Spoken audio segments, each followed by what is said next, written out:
Why is that? Why is that the green? That's not what it should look like. It's not what it should look like at all.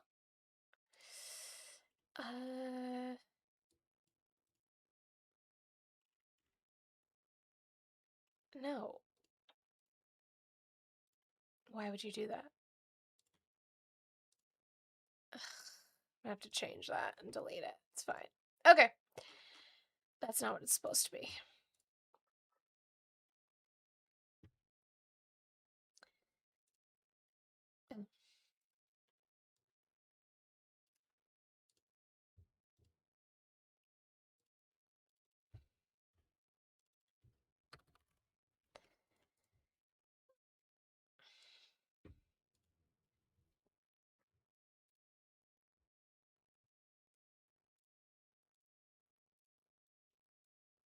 Good morning. This is not what the thumbnail was supposed to look like, but that's what it did. Okay. Turn this on. That's ready.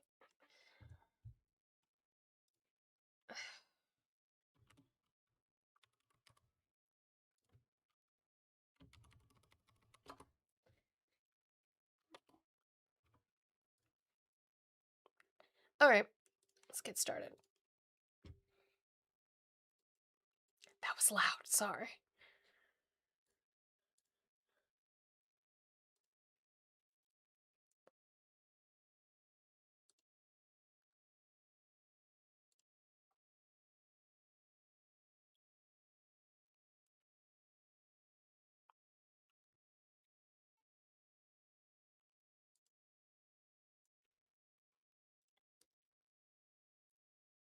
Good morning.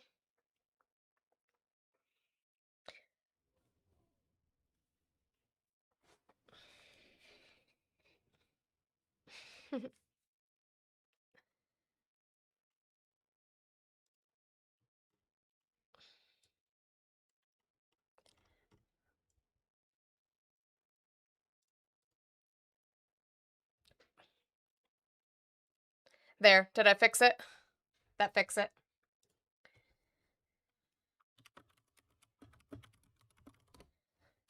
Okay. Yes, okay, yes. My bad. I had the monitoring on to make sure it worked because I'm not hearing myself like I usually do, but I didn't fix it after that. Okay.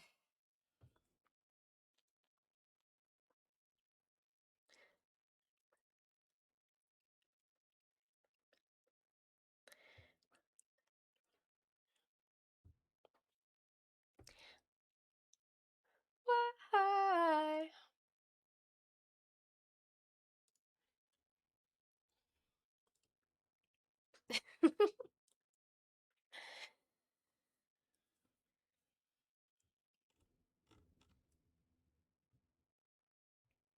Z Spark, now you're trapped? Yes, you're trapped because Paramore does that.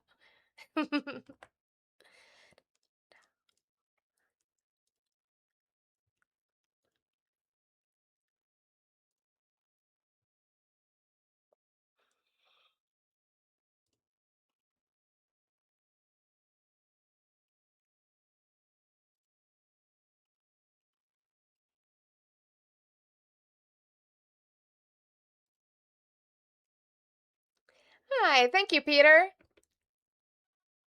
It's a great way to start Monday.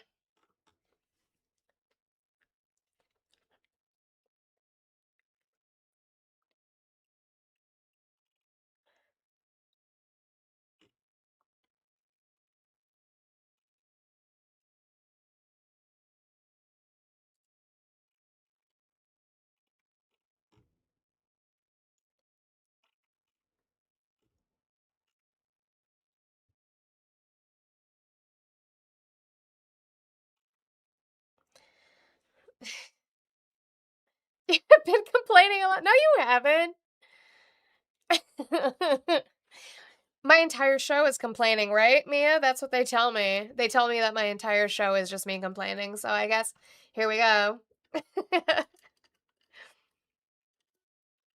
Thank you, Chris. Kayla made it. Kayla made that one. All right. Good morning to everybody. I was late, but I wasn't as late as I thought I would be. My appointment went faster than I anticipated. To TMI, but also not TMI because we talk about women and women's health in this space, regardless of your comfortability. And I didn't end up having to have a pap smear because I had my last one in 2024, so I'm not due until 2029. So it was just a regular wellness annual exam. They just double checked that my IUD strings were where they were supposed to be, had a breast exam, and I was on my way. So yay, I was late, but I wasn't that late. Hi, Ari. So welcome in, guys. If you're watching over here on TikTok, if you could start tapping that screen for me, I would really appreciate it. I know that we are going to be a little bit late. Thank you so much, Chicky. Peter and Chicky giving me crabs this morning, double the crabs. After my annual exam? I just had a clean annual exam, and now you want to give me crabs. Okay, cool. Let's tap that screen. I know we're not going to really hit that 300,000 that you guys hit last week, but that is okay. If we can hit like 250,000 before I end today at noon Mountain Time, I would appreciate it so very much. So let's get tapping. Let's get those fingers moving and going. I would appreciate it. Share out the live before I put anything on the screen because TikTok seems to be funny with this. Can we please repost it? Let's repost the live over here on TikTok, add it to your story, share it to 5 of your friends. Let's make sure we get that going before I start pulling up news clips because then for some reason it makes it difficult for them to allow you to repost. So let's share this live out and get it going. I would appreciate it. Do your daily heart me if you have not done so. There should be a little heart next to my name because duh, you should be following me already. And if that is grayed out, what are you doing? I'm very disappointed in you. Can we please light that heart up? Send your daily heart me. It gives you access to stickers in the chat. Lots of fun ones.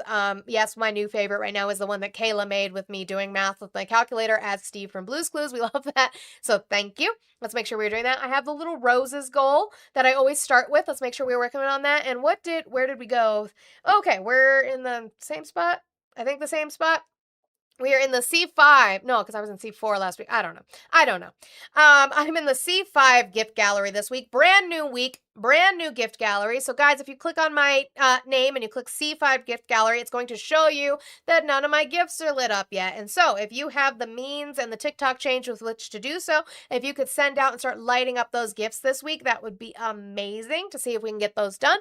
I would appreciate it. Thank you guys so much. If you're watching over on YouTube, hit that thumbs up button for me, please. I would appreciate it. It does help push us out onto that algorithm over there on YouTube, guys. I do open this up after I get started to have conversations with Trump supporters after we get past midterm Monday essentials. It's really short because the primary, oh, thank you so much, Mia, for the galaxy. The primaries are just like going and going and going. And so now we're getting like little swaths of them instead of giant pieces early on. So we're getting closer and closer as we get to November. So we will go over that first. But I still go into this looking to have conversations, I guess, with Trump supporters. I don't know. After this weekend, we were kind of me and my community were kind of in a mood about that because, like, why? But if you can have a conversation based off of factually based evidence and not your feelings, do not say common sense, do not say you don't think, do not say, well, duh. You will be asked to source that information and I want to see it. Then we can have a conversation with the number on the screen. But again, if you're watching over on YouTube, hit that thumbs up. You can subscribe. You can become a member over there. You can send jewels over there and you can send super chats. Guys, that is one way to contribute to me. To make sure that I read your chat. If the chat starts moving too fast over there and you really want me to read what you wrote, that is the best way to do so. Over on Twitch, hello, hi, Kilo, Yami, Dragon's Kelt. I see you guys over there. If you're not following me, please do so. I would appreciate it so very much. And guys, remember that you can subscribe over there and get access to emotes in the chat, and you guys can send bits over there as well. Guys, I have my 100 goal that I have every single day. This is my job. This is what I do for a living. This is how I pay my bills. This is how a bitch pays her bills. So let's make sure that we are paying for women's labor on this platform with crowdfunding over here. I would appreciate it. Cash App, Venmo, PayPal, all in the link tree in my bio across all 3 platforms. We can start working on getting that down. I see that Peter is already doing so. Can you add the one I made? Yes, I am. That is my plan, Chicky, I think I'm just going to replace the one of me and replace it with the one you made because it's so amazing. And thank you so much for making it. So I think that's what I'm going to do today. W's to Peter for the 1353 for dues and a good number for Monday. Peter getting us off to a great start this week. We love that. W's to Peter. Thank you so much for getting us started with 8647.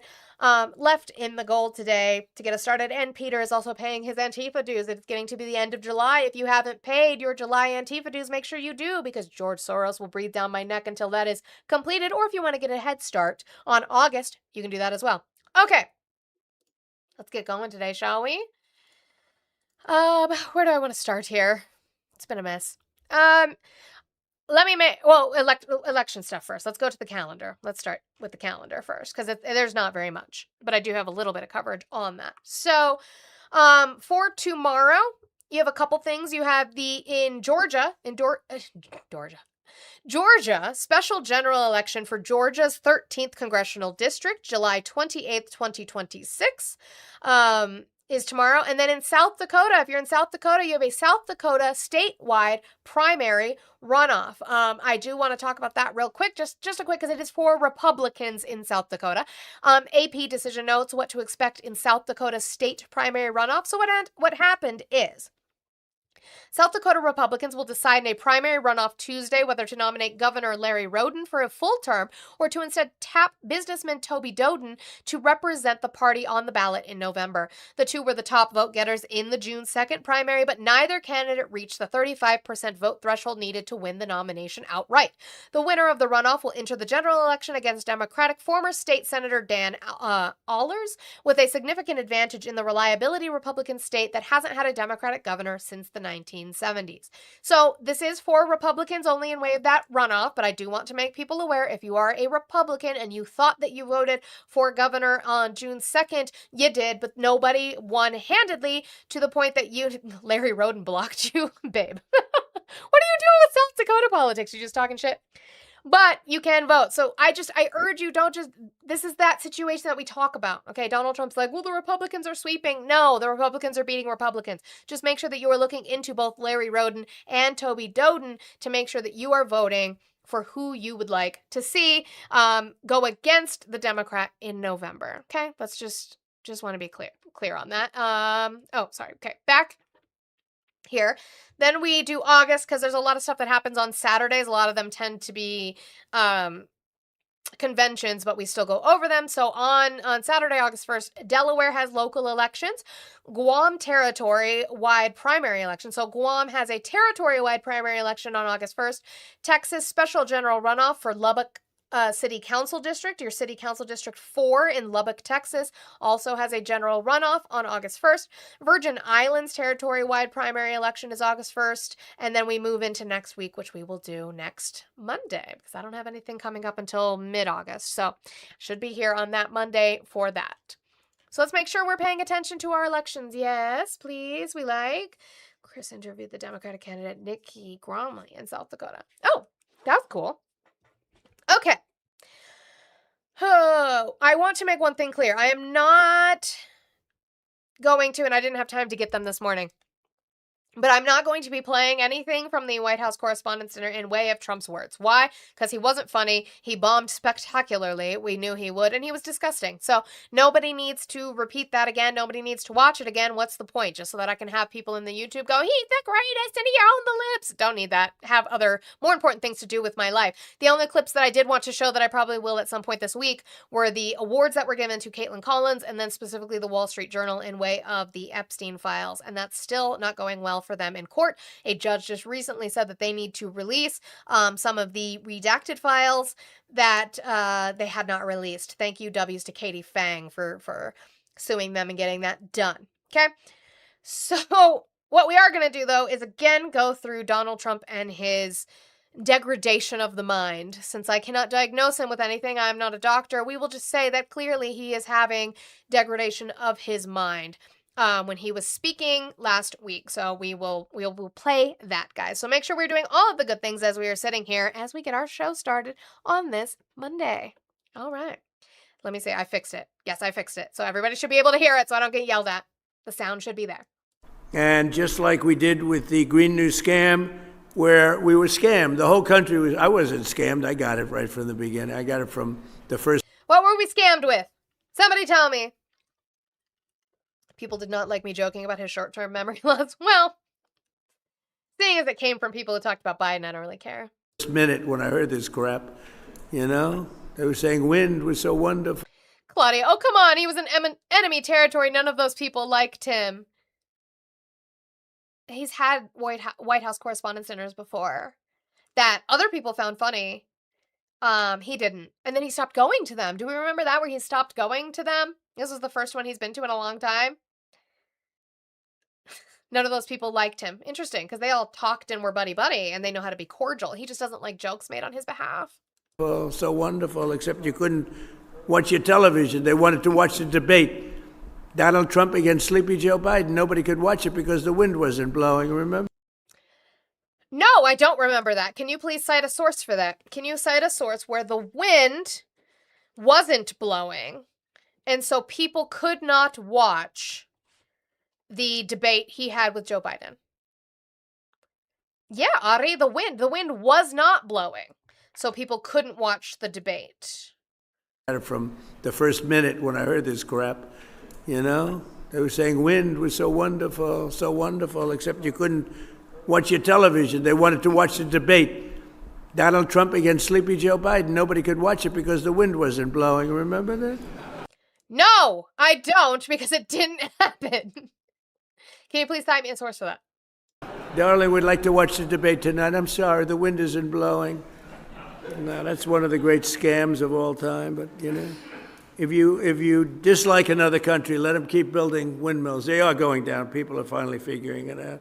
And they're not. They're still investing in, and even guess what? Gas companies are investing in solar and wind turbine energy. But sure, okay.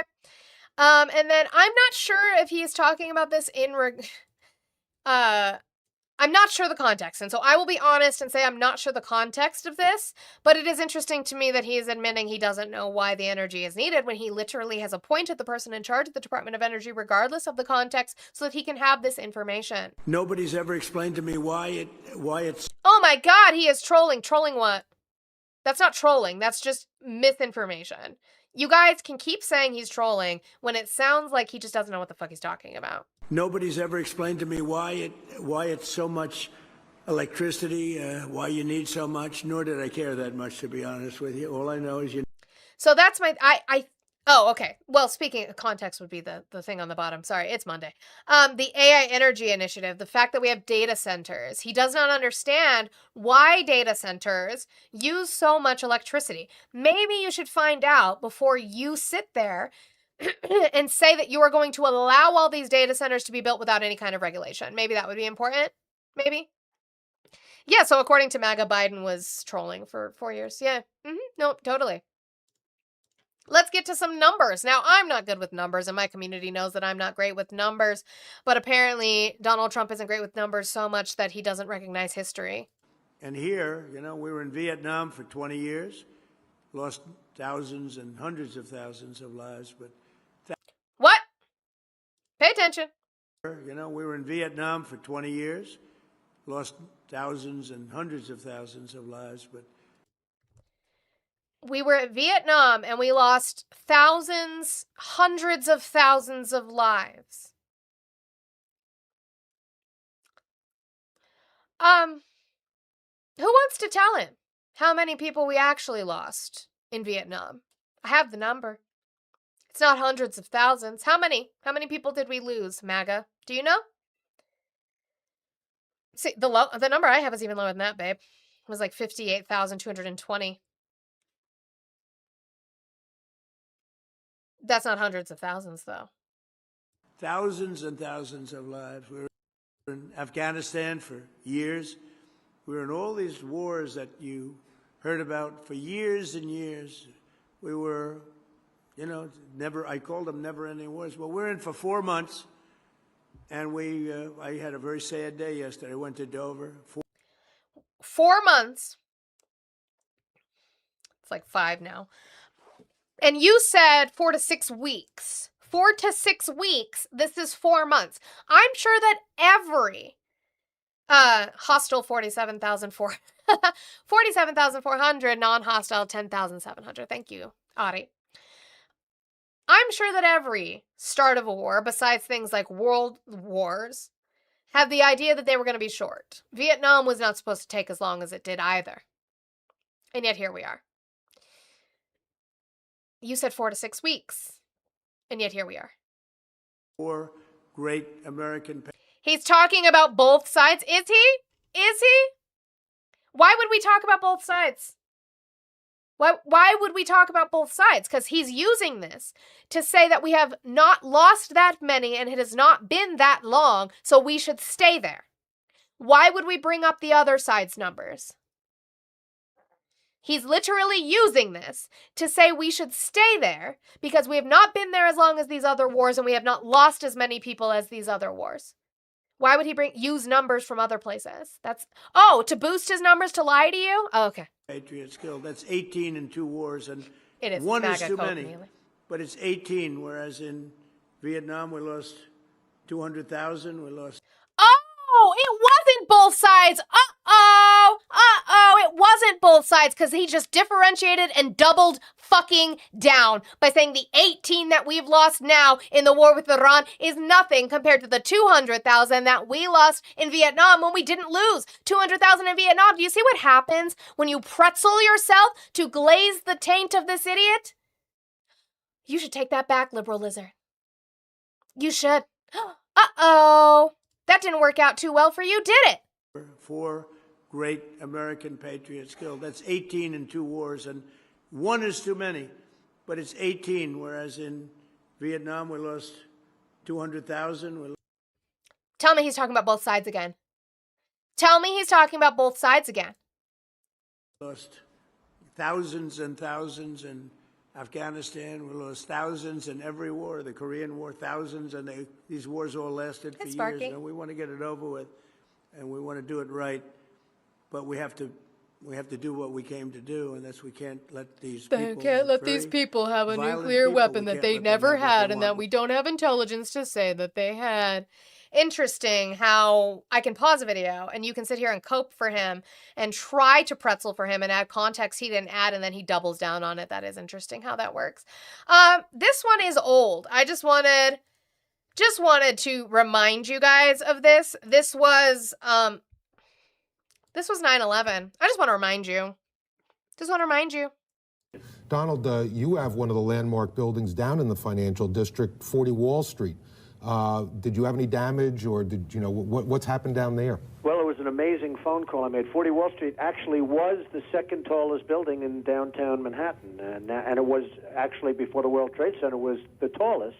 And then when they built the World Trade Center, it became known as the second tallest, and now it's the tallest. And I just spoke to my... Because that's what you should be worried about.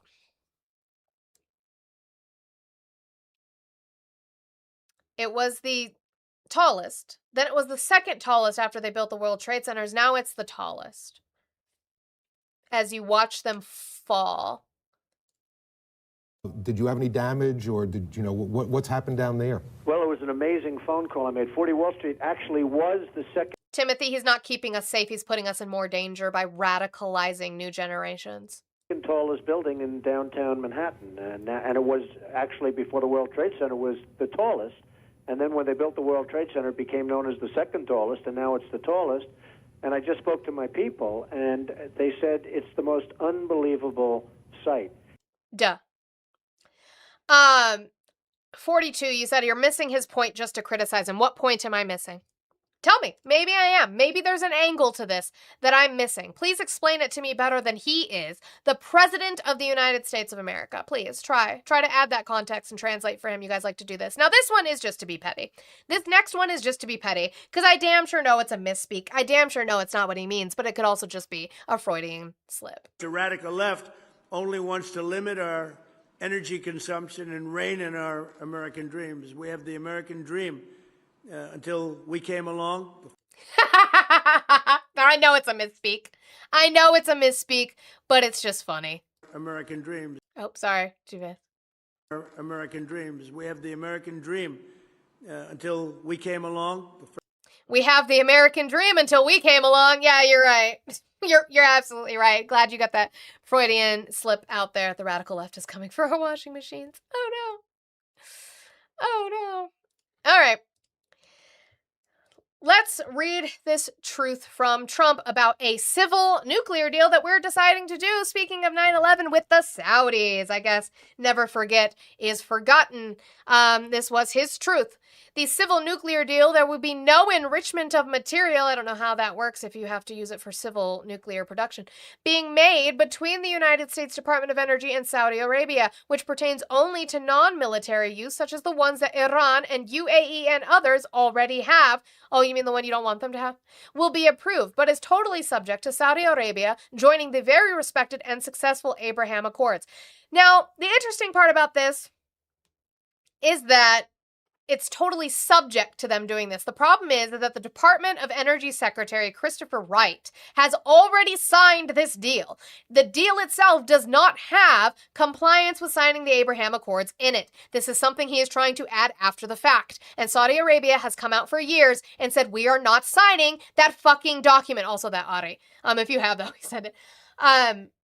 Saudi Arabia for years has said we're not signing the Abraham Accords. It's not in the document that they signed with Christopher Wright. You don't get to add it later. This is something that Donald Trump does all the time to say now they're breaking the deal. They're not breaking any deal because it wasn't in the fucking deal that they signed. So no. The United States is not opposed to civil, non-enriched nuclear facilities. Thank you for your attention to this matter, Donald J. Trump. Cool. So Caroline Leavitt is back and she was asked about this last week. Ask you one other question. Sure. Just playing devil's advocate, why does Saudi Arabia get a civilian nuclear deal, but Iran doesn't get a civilian nuclear deal? Now that's a good question. Why? Why does Saudi Arabia, not our friends, why do they get a civil nuclear deal, but Iran doesn't, even though that was the whole entire point of the JCPOA, was to allow them to have a civil nuclear program and not a weapons program. That was the entire point of the JCPOA that Donald Trump ripped up and threw out. Why? What's the difference between these two nations? Oh, capitalism. Well, again, this agreement is still being worked out. Well, it will. Skull Crusher, where is there any proof that Iran would use it immediately? Go ahead and show me. They weren't close, so show me. Eventually, hopefully, be finalized with the. Has Arturo, you've been in here long enough to know better. Has Saudi Arabia been terrorizing the neighborhood compared to Iran? Yeah. How old are you, Arturo? Just by chance. If you can't, and I know this is ageist, I honestly don't give a fuck. I'm 35. If you can't remember seeing 9/11 with your own eyes live on television, where they rolled the TV out into your classroom to show everybody, if you don't physically remember that, I don't really care about your fucking opinion on Saudi Arabia, to be honest.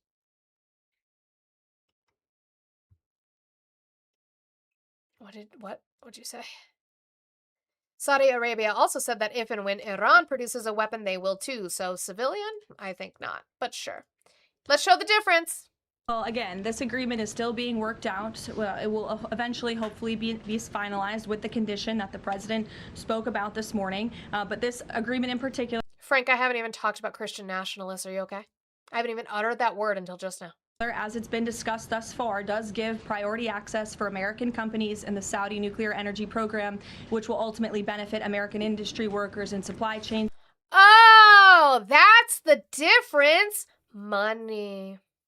See, when the JCPOA was announced, Iran was doing their enrichment under 3.67% and they never broke it. You can't show me proof that they broke it, but unless you have it, and I've never seen it, but they never broke it. They were enriching for civilian use, right? But for their own country and their own companies. Whereas Saudi Arabia, I see it, Ari, I'm going to pull it up. Whereas Saudi Arabia is going to allow U.S. corporations to get in. So it's about money for corporations. This does nothing for you. It does nothing for us as the average American people. It just enriches more rich people. Congratulations. Keep glazing that tank. Keep licking that boot. So the deal that has been discussed thus far and will continue to be discussed absolutely puts America first, and that's obviously very important to this president.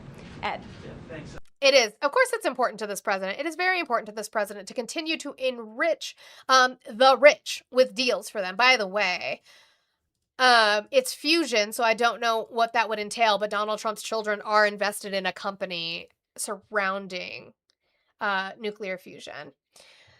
Thank you for this, Ari. This is from the U.S. Department of Energy. United States and Saudi Arabia reach historic nuclear cooperation agreement. U.S. Secretary of Energy Chris Wright and Saudi Minister of Energy, His Royal Highness Prince Abdulaziz bin Salman, signed a peaceful nuclear cooperation agreement, commonly known as a 123 agreement, alongside an accompanying bilateral safeguards agreement. Together, these two agreements lay the legal foundation for a decades-long, multi-billion-dollar partnership that advances several priority economic and strategic objectives, including nuclear non-proliferation. The 123 agreement provides great access for American companies in the Saudi nuclear program, benefiting American industry, workers, and supply chains while helping to meet Saudi energy needs. The two agreements also advance U.S. and regional security by upholding high standards of nuclear safety, security, and non-proliferation, and strengthening the United States' competitive edge in civil nuclear technology. These agreements reflect our two nations' shared commitment to strengthening U.S.-Saudi commercial relations, delivering prosperity at home and security to our allies abroad. Rest assured, these agreements uphold the highest standards of nuclear safety and non-proliferation, while relying on the world's best nuclear technology and scientists designed right here in the United States. Thanks to President Trump, the American nuclear renaissance is underway and will deliver long-term benefits to the American and Saudi people. Let's go to the partnership. The partnership will. Tell me where the Abraham Accords are listed in here, or Israel at all. This partnership will expand American nuclear technology exports, create high-paying U.S. jobs and long-term economic growth, strengthen America's energy and national security posture, reinforce global non-proliferation standards, deepen the strategic partnership between the United States and the Kingdom of Saudi Arabia. Where in there was anything in regards to Israel, the Abraham Accords? So Donald Trump can bluster all he wants to that it's going to force them to do it, because it's not. It's not how that works. Let's put that right there. W's to Mia for the 1778. Here's a joke to solve this equation. Oh God, I'm scared. Here's a joke to solve this equation. What's the speed limit for sex? I can't stand you. $68 because, wait, $68 because at 69 cents you have to stop and turn around. 68 because at 69 you have to stop and turn around.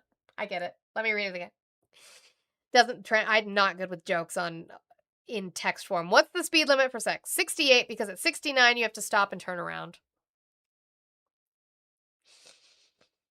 That's fair. W's to me. I have to do math now.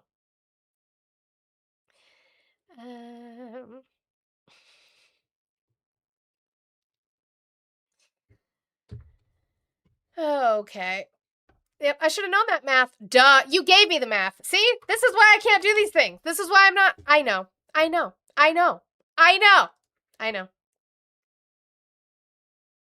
Mia? I just want to believe the things that I say. Why don't you just let me believe the things that I say? Why don't you just let me? Mia, why? Why don't you just let me? All right, let's move on to a, much to their dismay, CNN panel on Saudi Arabia. Just them talking about this deal, right? Because again, that's not how this works. Even people on his side, even people on the right are trying to say, well, now the I know you tried to help. It's me. I'm the problem. It's me. Is that they're trying to say that this deal being signed, which was signed, now leads to negotiations. That's not how this works. This is not an MOU. This is now a signed deal that we are contracted into. Columnists on the Wall Street Journal were complaining about it. So does he himself have a vision for what he wants this relationship to look like, or is he just reacting? No, I think he has a distinct vision. It's clear he works with his team.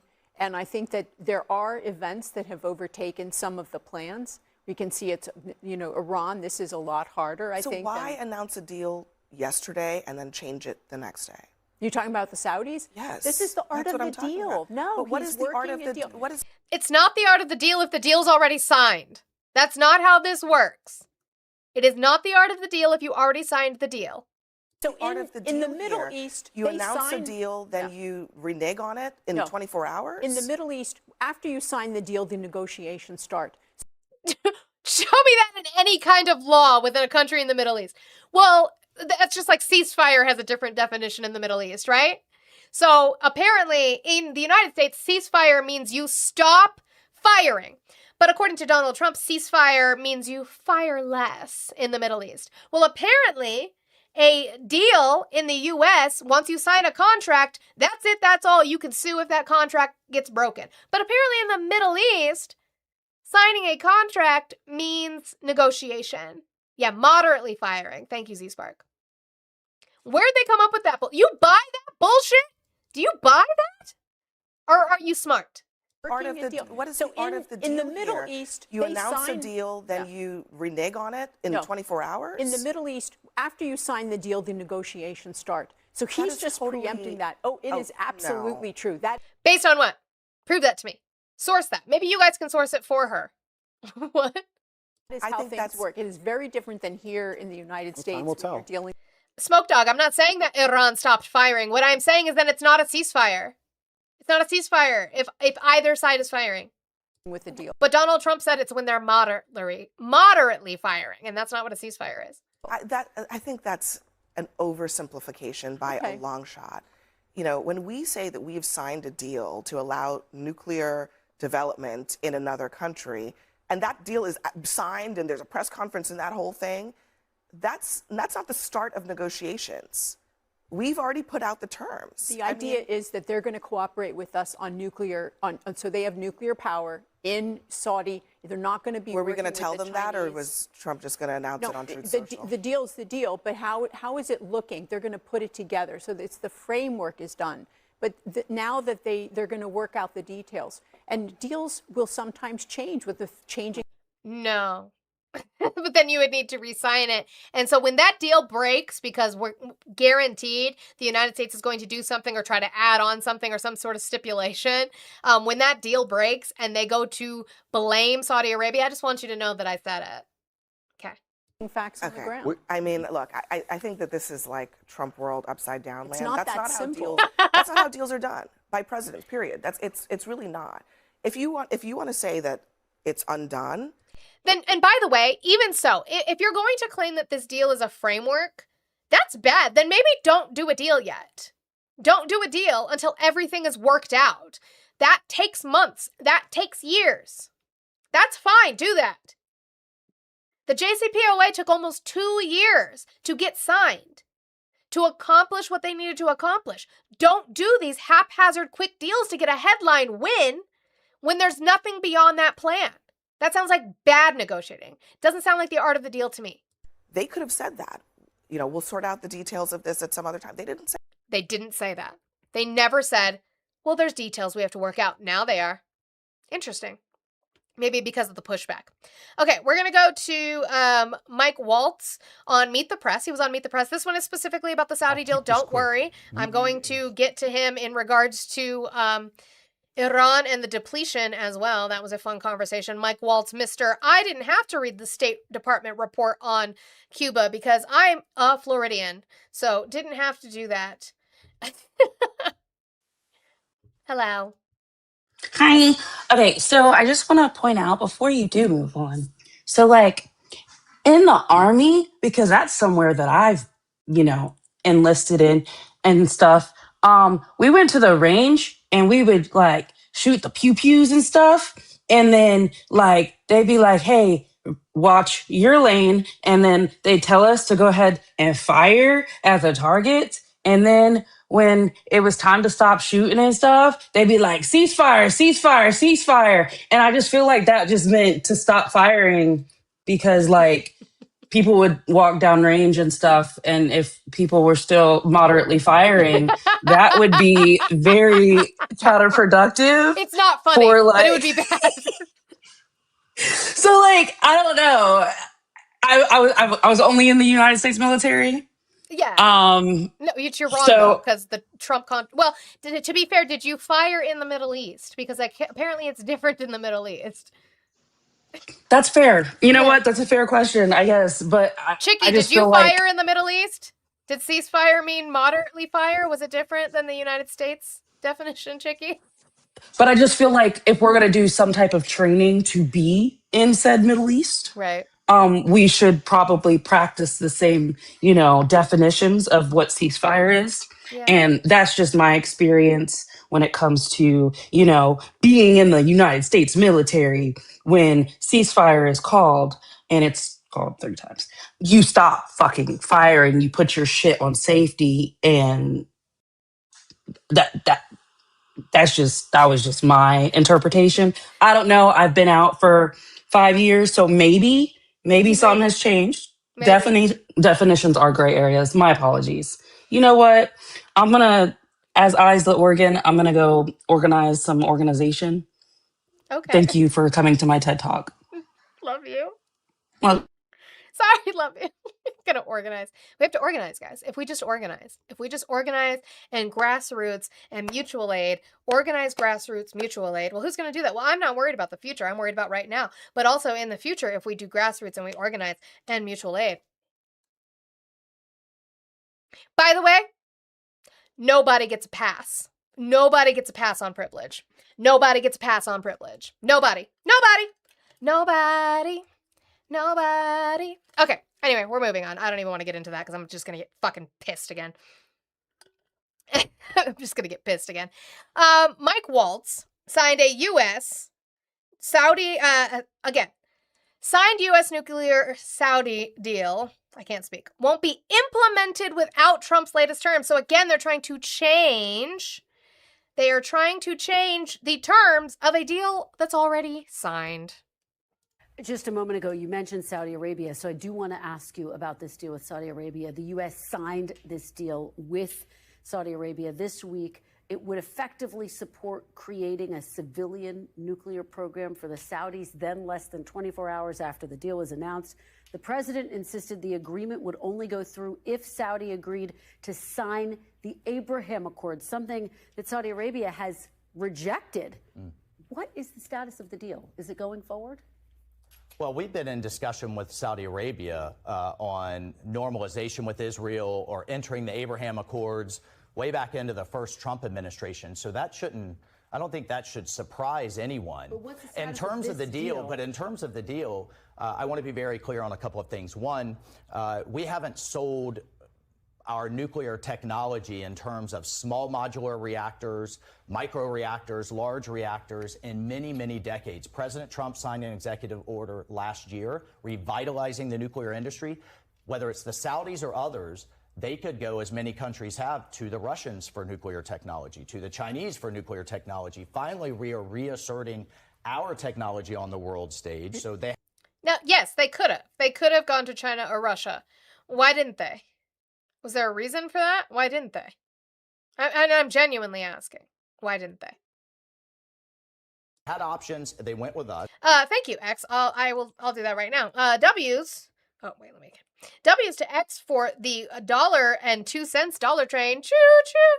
He said starting the dollar train. Thank you so much. I appreciate you, X. I can do this. I can. I know this one. Why are you guys like this, by the way?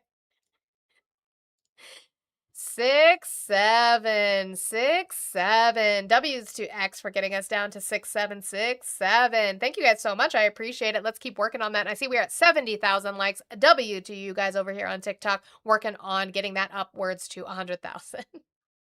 They're going with American companies, American workers, but there is no enrichment envisioned in this plan. Quickly, is the deal offer on right now as we have this conversation? Well, the president was clear. I mean, the tenets of the deal are in place, okay. But we are in discussions with the Saudis about coming into normalization with Israel. The U.S. But I want to be did very sign clear. the deal, though, right? There was the a U.S. lot signed the deal. Well, Secretary Wright and the Saudi energy minister have signed that, but it has to be implemented, and the president's put an important condition on that.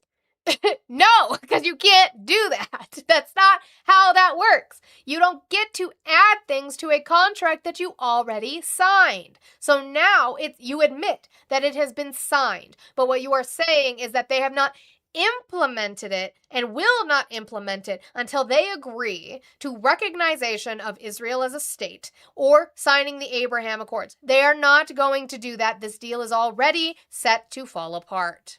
The U.S. is fighting a war with Iran over its nuclear... Or they just buy our shit and then break the deal. program. Why reward Saudi Arabia with a nuclear program now? Huge difference. I mean, massive difference that it's important for people to understand. What's the difference? You have the largest sponsor of terrorism in the world. Frank, I don't. That's how I wage war. I don't. I listened to the president of the United States when he campaigned on no new wars. That's what I do. But he lied. He lied to you. I knew he lied to you. You didn't. And now you're glazing him and trying to pretzel to support this war. Congratulations to you. Iran. You have them refusing to allow the inspections. Contrast that, by the way. No, what they said is that inspections were not a part of the MOU or the deal, which we know is true. They were not a part of the MOU or the deal. The inspections were not listed in the 14 points. We read it over and over and over. Inspections were not in there. The issue is that literally 24 hours after the MOU was signed, Donald Trump started threatening Iran again and saying that they are going to let inspectors in. Rubio said they're going to let inspectors in, and Iran was like, no, we're not. We did not sign that deal. No, the fuck we are not. We let them in when we had the JCPOA because we signed that. It was agreed upon. But no, that's not in the MOU, so it's not a part of this deal. So you, Donald Trump, broke the deal by threatening us, Iran. So that is the difference. The difference is that Iran was following the terms of the deal, and now the difference with the Saudi deal is that the U.S. again is breaking the deal that they signed. There's a deal in place with the UAE. But could you They set allow off an the arms race? they allow the Could you set off an arms race, a nuclear arms race in the No, region? what will set off a nuclear arms race, Kirsten, is if Iran tests a nuclear weapon. Saudi has made it clear they will get a nuclear weapon. This is civilian nuclear power, which is perfectly Right. So what's keeping them from doing that? acceptable. The UAE has a plant. In fact, even Iran has a Russian-provided plant. The difference is Iran is enriching to weapons level that it doesn't. Prove that. Prove it. Still waiting for an intelligence report. I'm still waiting for an IAEA report that they are enriching towards nuclear grade. By the way, they can, because we don't have a deal with them anymore. Who ruined that, I wonder? Need to do. Iran is burying it, which no other country in the world does, hundreds of feet underground, under hardened military infrastructure. Iran is trying to shield it with a I'm glad people are stupid. Elmoy, why did the Democrats want to name their party the Democratic Socialist Party? They don't. That's a specific offshoot of the Democratic Party. You have Democratic Party and you have DSA. Okay? Just like you had Republican Party and you had Tea Party. I don't know if you remember that. But it's interesting because what you're trying to do is compare it and said, why were the Nazis called the Nationalist Socialist Party? They were actually called the German Workers' Party, and Hitler changed that name. Glad to know you don't know history just because you saw words. Is North Korea a democracy? conventional drone and missile shield. And Iran has stated if and when they get a nuclear weapon. No, Frank. I think the ceasefire is done because Israel was attacking Lebanon. Yes, but the MOU is specifically because Trump threatened them, and it's literally point 1 in the MOU, no threats. They will not only use it on Israel, that they will threaten the rest of the world to export their revolution. That is night and day different than an American company selling a civilian nuclear plant to an ally. Oh, because we can make money this way. I love when we fund groups that funded terrorist acts against our nation. Where did Al-Qaeda come from? Anybody want to go through the history again of where Al-Qaeda came from and who funded them initially before they were called Al-Qaeda? George H.W. Bush? We don't want to talk about that? We don't want to talk about that. Okay. Just to put a button on this bottom Wait, are proxy wars bad now?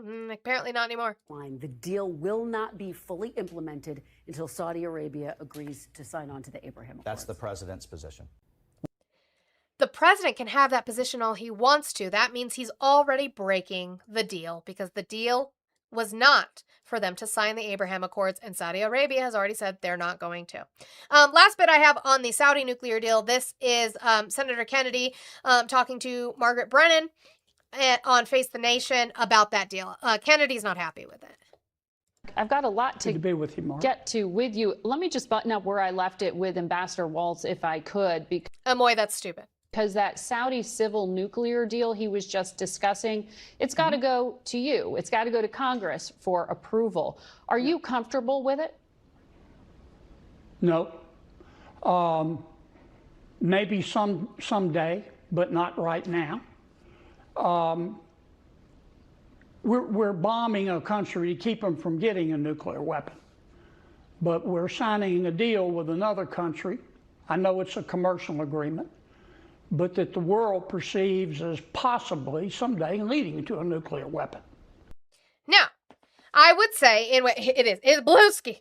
I would disagree in the way of like, we were able to do this with the JCPOA with Iran, the same way that you could do it, that you could do it with the Saudis, which is to do a deal specifically for civilian programming in way of nuclear, right? Not weapons program, civilian, commercial, have inspectors coming in. You could do that same thing.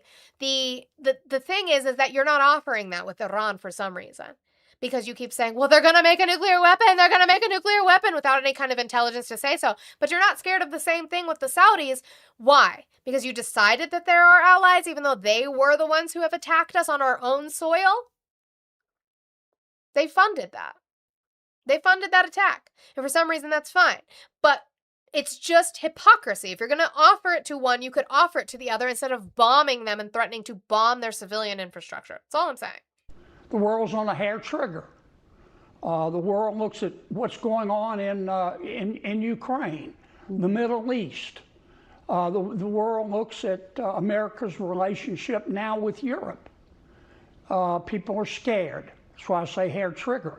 And if you're running Japan or South Korea or Australia or Brazil or some countries in Europe. I am standing up for our country, Veritas. I'm standing up for our country to stop putting its boot on the neck of other people just to exploit them for capitalism.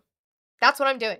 I want my country to be better, so I'm critiquing what it's doing in other countries. Maybe if we would get our fucking ass out of these other countries, maybe I could talk about our country a little bit more. You're at least thinking about the need to acquire a nuclear weapon. I don't know, Neely. Is he doing the interview from a Catholic church? Maybe. Mm-hmm. And then you see this deal with Saudi Arabia, and it's just not good timing. I think someday it... Veritas, oh, sweetheart, not the pearl clutching. Countries that would stone women and negate the very society you live in. They don't like me here, bitch. Like Saudi Arabia? Yeah. Like Saudi Arabia? Saudi Arabia has multiple human rights violations, but we're going to do a deal with them for a civilian nuclear program. Yeah, that's fine. It is not black and white. I can sit here and criticize the IRGC the same way I can criticize the Saudi government, the same way I can criticize ours. They don't like women here. So stop the pearl clutching about what's the Saudis and what the people who follow Islam and what these Middle Eastern countries do to women because you don't fucking like us here. You don't care for us here. Shut the fuck up. Shut up. Might be. I don't think it's going to happen anyway because the president's condition. You guys voted for a fucking rapist. You voted for a fucking rapist. Don't tell me what these other countries do to women when you voted for a rapist. Conditioned it on Saudi Arabia recognizing Israel, and they're not going to do that. Well, see, even Senator Kennedy knows Saudi Arabia is not going to recognize Israel as a state. They're not going to do it. So is this deal bunk already? Saudis said they'd... Or will Donald Trump concede? Be willing to, but they want a pathway for the Palestinians. The Israeli politics at the moment don't make that sound.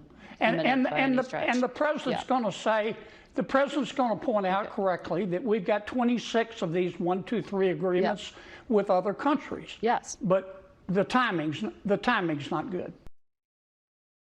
And that's fair. If you want to do an agreement with the Saudis for a civilian program, that's fine. The timing is not good when you are actively at war with Iran saying they can't have a nuclear weapon when they never did, and that they also had a civilian program.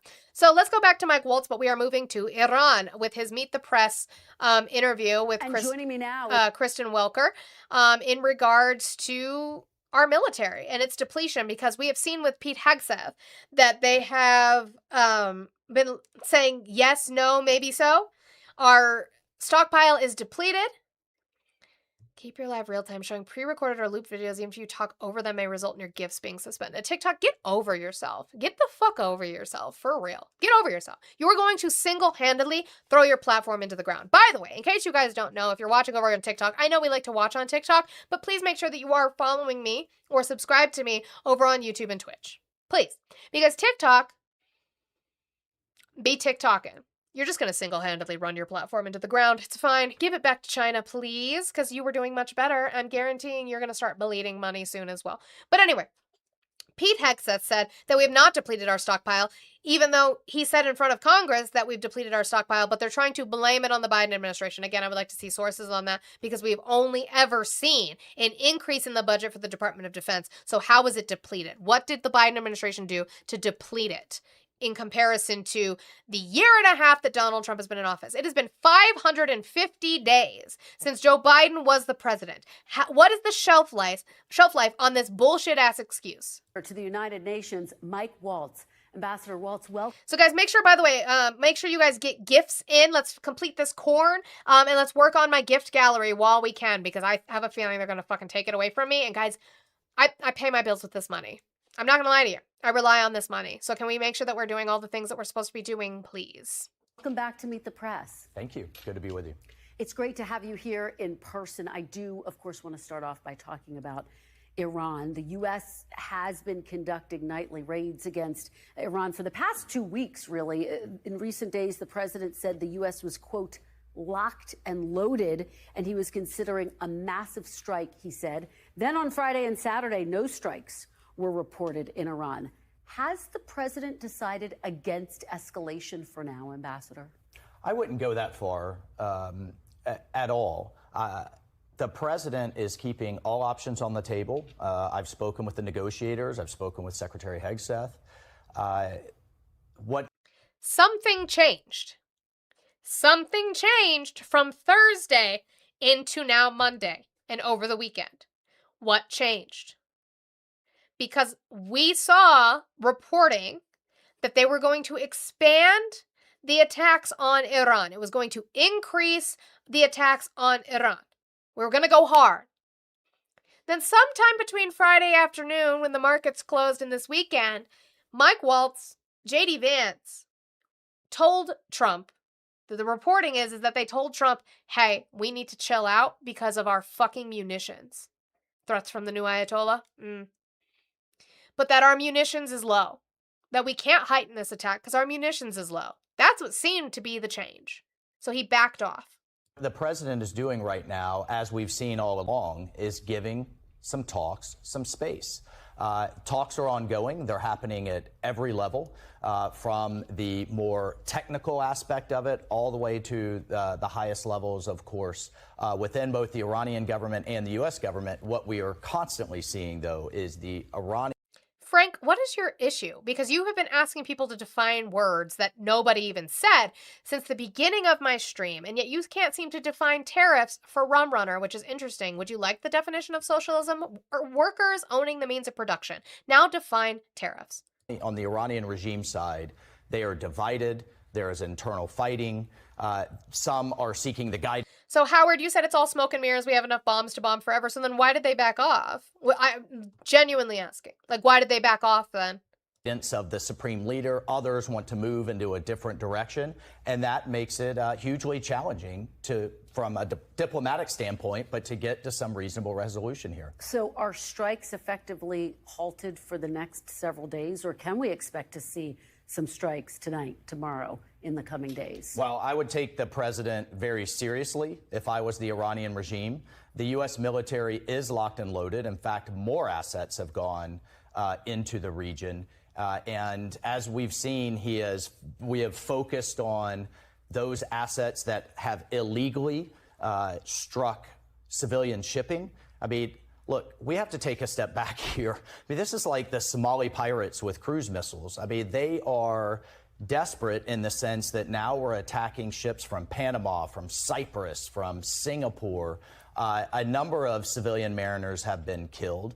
And at the end of the day, the president has decided, and he is going to see this through, that the Iranian regime... He has no clue what he's talking about, Ari. He's just saying shit. This man is so ill-informed. Anybody, again, just a reminder that he was the one who included a journalist into their Signal chat. So safe. Cannot and will not have a nuclear weapon, but also they cannot illegally, in this kind of terrorist fashion, hold the rest of the world's economies hostage. Apparently they can. Apparently they can. because they have been able to close the strait, and now with their allies in Yemen have been able to do it for the Red Sea as well.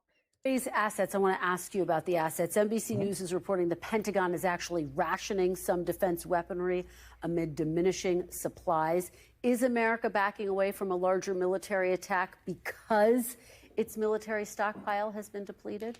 Well, look, we have to take a step back here in that a lot of stockpiles were depleted, not only from what we gave Ukraine over the last however many years, 4 or 5 years, and which Congress approved. The administration inherited, the Secretary Hegseth inherited a depleted situation from not only Ukraine, but also the ongoing fight with the Houthis under the Biden administration. And oh, okay, so we were actively involved. I thought Biden didn't do anything. Which is interesting because apparently Congress was approving the use of force to send weaponry to Ukraine to defend itself as a sovereign nation against Russia. Donald Trump hasn't done anything about that. And also to defend ourselves against the Houthis in Yemen. So apparently Biden did do quite a bit. It has been 550 days, I repeat, 550 days since Biden was president. Why the fuck are we so depleted? Because he did not start a war until February 28th of this year. So what the fuck? You have a thank you, Z-Spark. You have a $1 trillion budget that was approved for you. A $1 trillion budget. But you're going to sit here and do the... What about Biden? That's your defense? Depleted military under the Biden administration. Bullshit. So they have decided, one, they're going to new types of munitions. Right. I guess Hegseth really needed that grand piano over munitions. Maybe he shouldn't have ordered the grand piano. Maybe Pete Hegseth should not have used that money to set up a personal dressing room for him to put his makeup on and stuff to be ready for his interviews. Maybe he shouldn't have done that. Maybe we should have been building munitions. But it's Biden's fault. I'm sorry. It's Biden's fault. Why would I? Duh. What's the shelf life on that excuse? We're not even done yet. I haven't even gotten to the economy yet. Cheaper munitions, new technologies, but also with these new defense budgets, rebuilding our great military. However, but you acknowledge I want to be clear. Do you acknowledge they're depleted at this moment? David Biden didn't do that. Congress did. I want to be crystal clear. The U.S. Right, but the lobster dinner, all the lobster that the Pentagon's been ordering. Military, and I've verified this every which way, has everything that it needs to conduct this campaign as effectively as it needs to be. And I have to tell you, the people that are leaking this nonsense deserve to be in jail. Well, Frank, who's losing? Can you guys tell me a seat that you flipped, Frank? Since 2025, since January 20th of 2025, can you tell me a seat that the Republicans have flipped? Please? Let me ask you, because you're saying they deserve to be in jail. Is that something the administration's going to pursue, putting people in jail? Well, we have a number of leak investigations. So again, they are investigating leaks and saying that this information being given by the free press in this country needs to be investigated and people need to be put in jail. So again, we are once again threatening the free press in this country. Love that for us. Although they did drop those subpoenas on the, was it New York Times journalists and family members? I wonder why. Because the judge said, fuck off, First Amendment bitch. Going on, I'll defer that to the Department of Justice. But also, yes, also that, Lynette, he should be the last motherfucker to talk about leaks when you invited a journalist into a Signal chat that leaked information about bombing Iran. Thank you, Queen. Appreciate you. Tim, what do you want? Hey. Hey. I was wondering, George Stephanopoulos got sued for saying that, right? Yeah. What happened with that case? Well, I'd like you to explain to all of us your what happened with that case first, and then we can talk about it. Well, they lost that case. They didn't. $2-something million. Nope, they didn't lose that case. Did the judge rule against them in that case? No, that's not how that worked. Yeah. No, it was a settlement. So give nope, us- nope, incorrect. A settlement is not. Oh, okay. So Donald Trump lost a they lot of lost. his. So Donald Trump lost. lost a lot of lawsuits in his lifetime Well, too by give us your settling out of facts. court, right? Give us your proof that he's a rapist. Tim, if you settle, that's not necessarily Give a us your- loss. That's gi- just a Oh, no, a loss is when a definitely not. judge issues Definitely judgment on you. That didn't happen. Definitely not a loss. Oh, so they Donald Trump just lost a paid lot the then. $2 million. So Donald Yeah, Trump you lost a lot You then. consider them Donald Trump losing lost a lot millions then, of didn't he, dollars, Tim? not a loss? Donald Trump lost a lot Well, then, give didn't us, he, Tim? give us your facts on that he's a rapist. I'd like to hear him. Go. The judge said he was. So that's my fact. No, he didn't. Yeah, give us your facts. Pull him up, girl. Let me find it. Did they have one of those dresses filled with semen? No, the outfit No, that. they didn't have one of those. Oh, Okay. what we don't do, Tim, What is I else don't did they relitigate have? the case. I will show you the proof that the judge said it, but I don't relitigate the case because 9 jurors found him civilly liable for sexual abuse. I don't have to relitigate the Oh, case. not rape, not rape. Judge Okay, so he clarifies. wasn't a Judge rapist. clarifies. So he Judge wasn't a clarifies. rapist, Judge though, clarifies. right? Judge clarifies. So he Yes. wasn't- so you're just Judge lying. clarifies. You're Tim, do you want me to You're a read it or are you liar. going to cry? Do you want me to read it or are you We going to caught cry? you. We Judge caught you lying. clarifies. Judge clarifies. Yes. Listen, Trump it's was. a fake Shut up so I can case. read It's it. a I know you don't fake want me to case. read it, do We you? all- You don't want me to read it, baby. Hey. You don't want me to read it. Judge clarifies. Hey, Yes. no, Trump listen, you was can found. read it, but Trump we was. know- Trump was found to have raped E. Jean Carroll. The judge said it. After Trump was It's found a liable fake for sexually case. abusing and defaming It's E. Jean Carroll, fake. his legal team and his defenders lodged a frequent talking point. This was a rape claim. This was a rape case all along, Oh, and a the jury claim. rejected that and A made rape other claim. findings. Oh, A rejected judge, that. a judge has now Oh, clarified. A rejected the judge has fake now case. clarified that this is basically a legal distinction without a real world difference. He says that what the jury found Trump did yeah. was, in Yeah, fact, well, you can rape, go with the as judge. commonly Yeah, you- misunderstood. What was he accused You of? can go- What was he you found can liable go of with doing? what the judge said. We do. What was He's what a was rapist. Trump? You say he's a rapist. What was Trump He's a found liable rapist, of doing, everybody. Tim, what was He's Trump a found liable rapist. of doing? What was he found liable of Listen, doing? He wasn't found liable of doing anything. Yes, he was. Because it was all made up. That's your feelings. The That's not what. woman- the That's your woman didn't feelings. even know That's what your year it feelings. happened. That's your She didn't know feelings, not what what day the it jury was. ruled on. I talk about facts, Tim. Just What look did the into the jury? case. What did the jury find him governor was liable of? involved, Tim, I the told you I'm not DNC going to was relitigate involved. the case with you because you are not They smart enough to created do a so. law You are to not where they- incorrect. Incorrect. I'm not going to do that. I'm not going to do that. Guys, you need to pay me for my labor because why the fuck do I have to keep dealing with Tim? Absolutely the fuck not. I told you I will not relitigate the case. The case has been litigated. What you will tell me is what he was found liable for sexual abuse. She could not determine whether it was his dick or his finger, which under the law in New York, rape was considered only penile penetration. That is the reason why it was sexual abuse. The judge clarified that it was in fact rape. Now, if you're going to sit here with a straight fucking face and tell me that if I insert my fucking finger into you without your consent, that that's not rape, then come over here. I've got a surprise for you, baby doll.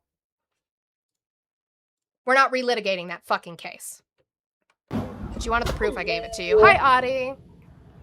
Yeah, he denied it. So for the next apologist that comes up to defend that, and whenever it happens, because it'll 1000% happen, I want them to explain to me the psychological difference between rape and sexual assault for victims. And the fact that you guys are going to sit here and say she couldn't even remember what year it happened. Yeah, trauma tends to do that to a person. Well, no, that's the thing. She remembered it within 365 days. She just didn't know for sure. She knew about what month it was. She just didn't know for sure if it was 95 or 96. Like that's the distinction that people don't understand. She did know. She just couldn't remember exactly which year. See, there's this thing that people somehow also forget about retrograde amnesia that can happen as a result of PTSD. Your mind will blank shit out. You will disassociate. You guys do so they don't much. care. I don't even want to spend the time explaining it to them. They do not fucking care I know. about women in this country. They do not care about women being raped in this country. They don't care. They could have what they want to see is they want video of a woman being raped, screaming her head off no. And even that is not enough proof to them. I don't fucking care. I'm tired of these disgusting men, and I'm not going to relitigate the case. He was found civilly liable for SA and defamation. He just recently paid out. Guess what? It's done. The fucking money was given to E. Jean Carroll. It's done. He lost. Go cry somewhere else. They want the biblical definition of what rape is. Sorry, that's a whole other bullshit. He would have had to marry her. So, well, no, there's two parts to that. But what I was going to say as well is that the reason why Stephanopoulos was sued is because he explicitly stated, I am quoting, this is not me saying it, I am quoting that the jury found him guilty of rape, which is factually incorrect.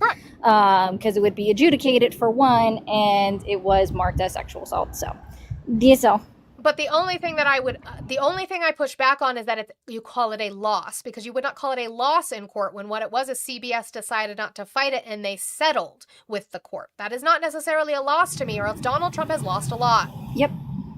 Exactly, because he settles all the time. Also, one other clarification, the law for the definition of rape in 96, sorry, I'm having a moment. The definition for rape in 96 was specifically PIV. It had to be penile penetration in the vagina. Correct. So basically saying that all you men out there, you could not be raped. You cannot be victims of rape. Just letting you know. Correct. That's why the New York law was troublesome. By the way, Dimity in the YouTube chat said it will be dropped. Sweetheart, he already paid. It's done. He went through all his appeals. There's no more. He lost. It's done. There's no more. He paid it plus interest. Like, he can't appeal it anymore. God, they're so... Just keep slobbing on that knob, guys. Okay, you can drop me down. All right. Guys, speaking of, we have 6767 left in the goal. Let's get working on that with a $1 train or a $2 train, as I am here for about an hour and 20 minutes more. Yes, SCOTUS even shut down the appeal. They were like, no, thank you. We're not taking that up. Let's work on that $1 train, $2 train, $5 train. Let's start getting that going. Cash App, Venmo, PayPal, all in the link tree in my bio. So let's keep going here. But here's the back on track with Mike Waltz. And the depletion that apparently is Biden's fault, because nothing is ever this administration's fault. The point is the U.S. military has conducted a phenomenally successful campaign. We have never, as you know, I'm a veteran by background. We have never maintained this kind of air superiority, sea superiority with unfettered access over Iran right now. Mr. Ambassador, a lot of people are very interested in the timeline of this because President Trump had initially said that Emoy, I don't know who told you we're the tolerant left. I'm definitely not tolerant to rape apologists. Fuck off. This conflict would last for a matter of weeks, 5 to 6 weeks. He said, we are now at the 5-month mark. Will this war be over by the new year? Well, first, this war has been going on for 47 years. No, it hasn't. No, you don't just get to retroactively say that we've been in war for 47 years. We've been in talks, in conversations. We have had literal fucking diplomatic deals with Iran. So you cannot sit here and say that, yeah, we had a diplomatic deal, but we've been at war with them for 47 years. Although we were the ones who triggered this in February. These attacks on Americans, not in this, of course, not necessarily this intensity, but so then we weren't. At some level, Iran has been at war with the United States. Heck, I was just looking at old video of under Frank, stop apologizing for a rapist, and then we'll be fine. The Obama and then the oh, I'm sorry, a sexual abuser. Biden administration when they had, and the Obama administration when they. You guys, last thing. I'm going to try to have this be the last thing, and then we'll focus. It's the same thing you guys do with racism. You guys are more concerned about being called racists than the racist actions and beliefs that you have and that you take. You are more concerned with ensuring that I use sexual abuser for Donald Trump than instead of rapist than actually focusing on the fact of what he did. Because you choose not to believe it. Why? Because you choose not to believe women. Why? Because you hate women. We know. Had sailors on their knees when they seized one of our boats and captured them. So look, we have to take a step. Sorry, I know you said you were done, but I just needed to make sure I clarify this because someone's going to twist it. The the similarity that's very the between racism and the whole apologist and or essay situation when you have essay survivors and stuff. For those that don't realize that that's sexual assault survivors. So we always have to, always have to fight a case to prove something happened to us. And people still don't believe it. Nope. And that is the problem.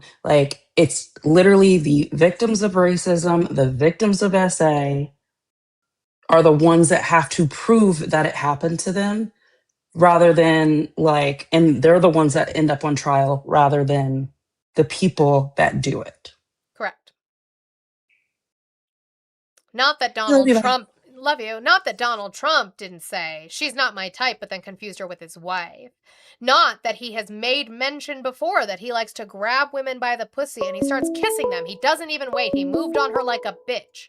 Not that he said that himself, right? Thank you for calling the stream. Can I get your age, state, and who you voted for? I am 30, and I voted for Trump. And what state did you vote in? I don't want to disclose that. Let's just say I'm in the South. Is it a swing state or no? Yes, it was. Pennsylvania? No, but I was Georgia? originally a Democrat. You realize But I haven't. Why don't you want to disclose that? I reason can't I fucking voted for find him you. will Nobody's going to surprise find you. you. Anyway, why are you still supporting Trump? Oh, no, I'm not supporting him. I actually voted for him to ruin everything. Oh, accelerationists. Because I believe that all these white nationalists, oh, thank you for revealing it.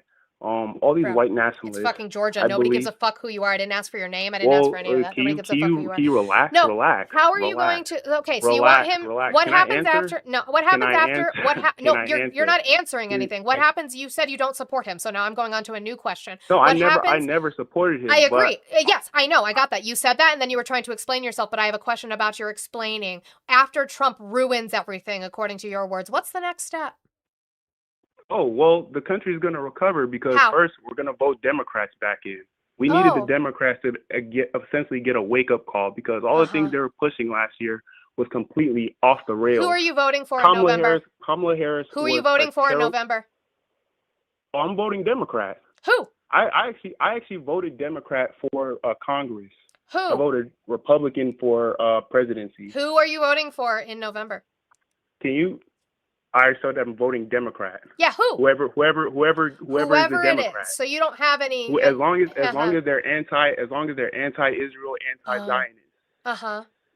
And I see who is you're that like in really who mad. is that in Listen, Georgia? listen, you're like really mad. Who is that in you Georgia? need to relax. You got to relax. I don't have to do a goddamn thing. I don't have to do shit. You guys sat here and you voted for someone to wreck everything as a wake-up call to the Democrats. That's not what we're seeing. We are seeing establishment Democrats still doing the fucking shit that they're doing. And yet you can't tell me who you're voting for that's not supportive of Israel. Why can't you just tell me that? You're saying, oh, but I'm going to vote for Democrats. What if that Democrat's getting paid by Israel? Then what are you going to do? You don't have answers. You put us in a shitty situation, and you know that you'll do better because of whatever kind of privilege you have. Back to my show. Thank you so much. Accelerationist bastards. We're going to organize. We're going to organize in grassroots and mutual aid funding because there's totally going to be altruism when we're in chaos. I know that we have capitalism right now and like people with the people who have money definitely don't donate to enough charities to be able to take care of the people now. But when we are in destructive zone, when there is chaos in the streets because we've ruined our government, they're definitely going to be altruistic and absolutely pay for the mutual aid of everybody else. Absolutely not. Fuck off. Until you have a plan, fuck off. You don't have a plan. Step back from a diplomatic standpoint, and of course I'm here as the UN ambassador, the talks with Lebanon are progressing in a way that's historic. Syria is moving in the right direction. We just had the Iraqi foreign minister, not only here in the Oval Office, but then he goes to Houston and signs new oil deals. Our Gulf Arabs have never been more aligned with us. Iran is diplomatically isolated, economically isolated. And I haven't seen that, though, by the way. He's saying that our Gulf allies have never been more in line with us. I have seen them being like, this needs to stop because we are being attacked. While our Congress people are actively trying to make the Gulf nations put their troops in harm's way for a war they didn't want either. So I don't know where they're getting that the Gulf allies are fine with this. And militarily devastated. They've never been so weak, and we're negotiating from a position of strength. But very quickly, do you anticipate this conflict will be concluded by the new year? Oh, I'm not going to put some kind of timeline on it. The president Dewan, you want me to cook for you? Do you like aqua tofana? It's one of my favorite ingredients. has all options on the table, and he is exercising both diplomatic, economic, and military to achieve a very clear strategic aim. And that's what's different. The wars of my generation, we had policy drift. Here, the president is very focused. Wrong. Actually, let's look up. How old is Mike Waltz? Let's look up. I just wonder how old he is. He's 52. So the wars of his generation had policy drift. They didn't have a set objective. I'm sorry. What? No? I think we did. Whether those were lies or not is the issue. This was an incredibly somber week, as you know, for the country. 4 U.S. service members were killed in Iranian attacks. President Trump, Defense Secretary Pete Hegseth, others attended. W's to Juicy Juice before we get into this. W's to Juicy Juice for the $10 for the pool to ban the rape apologizer. I'm guessing you mean Tim. You know what? You're right. Because Tim's been calling me every single fucking day. So what we're going to do is we're going to replace Randy's name here with Tim. And we're going to put that 10 towards that. W's to Juicy Juice. For that, we're going to put that in there and put that up on the screen. It's behind the video. So we will see it when we get to there. Thank you so much, Juicy Juice. I appreciate you. The dignified transfer at Dover Air Force Base on Wednesday. Should Lynetta, the country brace for more American lives to be lost in this conflict, Mr. Ambassador? Every man and woman who signs up, as I have and so many others, to go serve knows of that eventual possibility. And my heart breaks for those families receiving the worst news of their lives, as does the president, all the way down the chain of command. Where I am thankful as a veteran is that we finally have a president who has said enough is enough. The Iranian regime has killed thousands of American soldiers, has threatened thousands. I would like to see that. Our neighbors, has threatened the region and threatened the United States, and no more. We threaten people all the time. I guess no more for us too, right? And if they are willing to do this, if they were willing to build a massive conventional shield, which is what they were trying to do, you mentioned the issue of munitions and interceptors. Imagine if the president had just let this go like all of his predecessors had, and years from now they had tens, if not hundreds of thousands of these rockets and drones. And then what? We were doing diplomatic deals with them before him. He was there too. Are we forgetting that this is his second term and not his first term? Why are we giving him so much grace? What did he do in his 4 years before that? Oh, tore up a deal we had with them. Went to breakout, which is what we know their plan was. But in terms of casualties, our heart breaks for them. But we're not going to our heart breaks for them, but take this low-level warfare, whether it's taking our people hostage as they've done, or attacking civilian shipping, or attacking our neighbors, or attacking U.S. assets around the world. Enough is enough. Just a moment ago, you mentioned Saudi Arabia, so I do want to ask you about this deal with Saudi Arabia. The U.S. signed... and then this is the entire clip, so they moved on to that, which we already discussed, so we don't need to play that. Let's go to Pete Buttigieg. Pete Buttigieg was on Fox. There were multiple good clips, but I just wanted to get to this one specifically in way of Iran, because Trump promised something, and he lied. That's it. That's it. That's all. He lied. Going on in the Iran war. These are the things I'm being asked about when I'm on the road. So when it comes to the Iran war, we've had many, military experts on the program just the last 90 minutes telling us that it's time to go big. At this point in the war, I know you've been very critical of how long we have been in it, and you feel that President Trump has broken his promise to the American people. Well, not I feel. You feel he has. You feel he broke it. No, he broke it. Have been in it.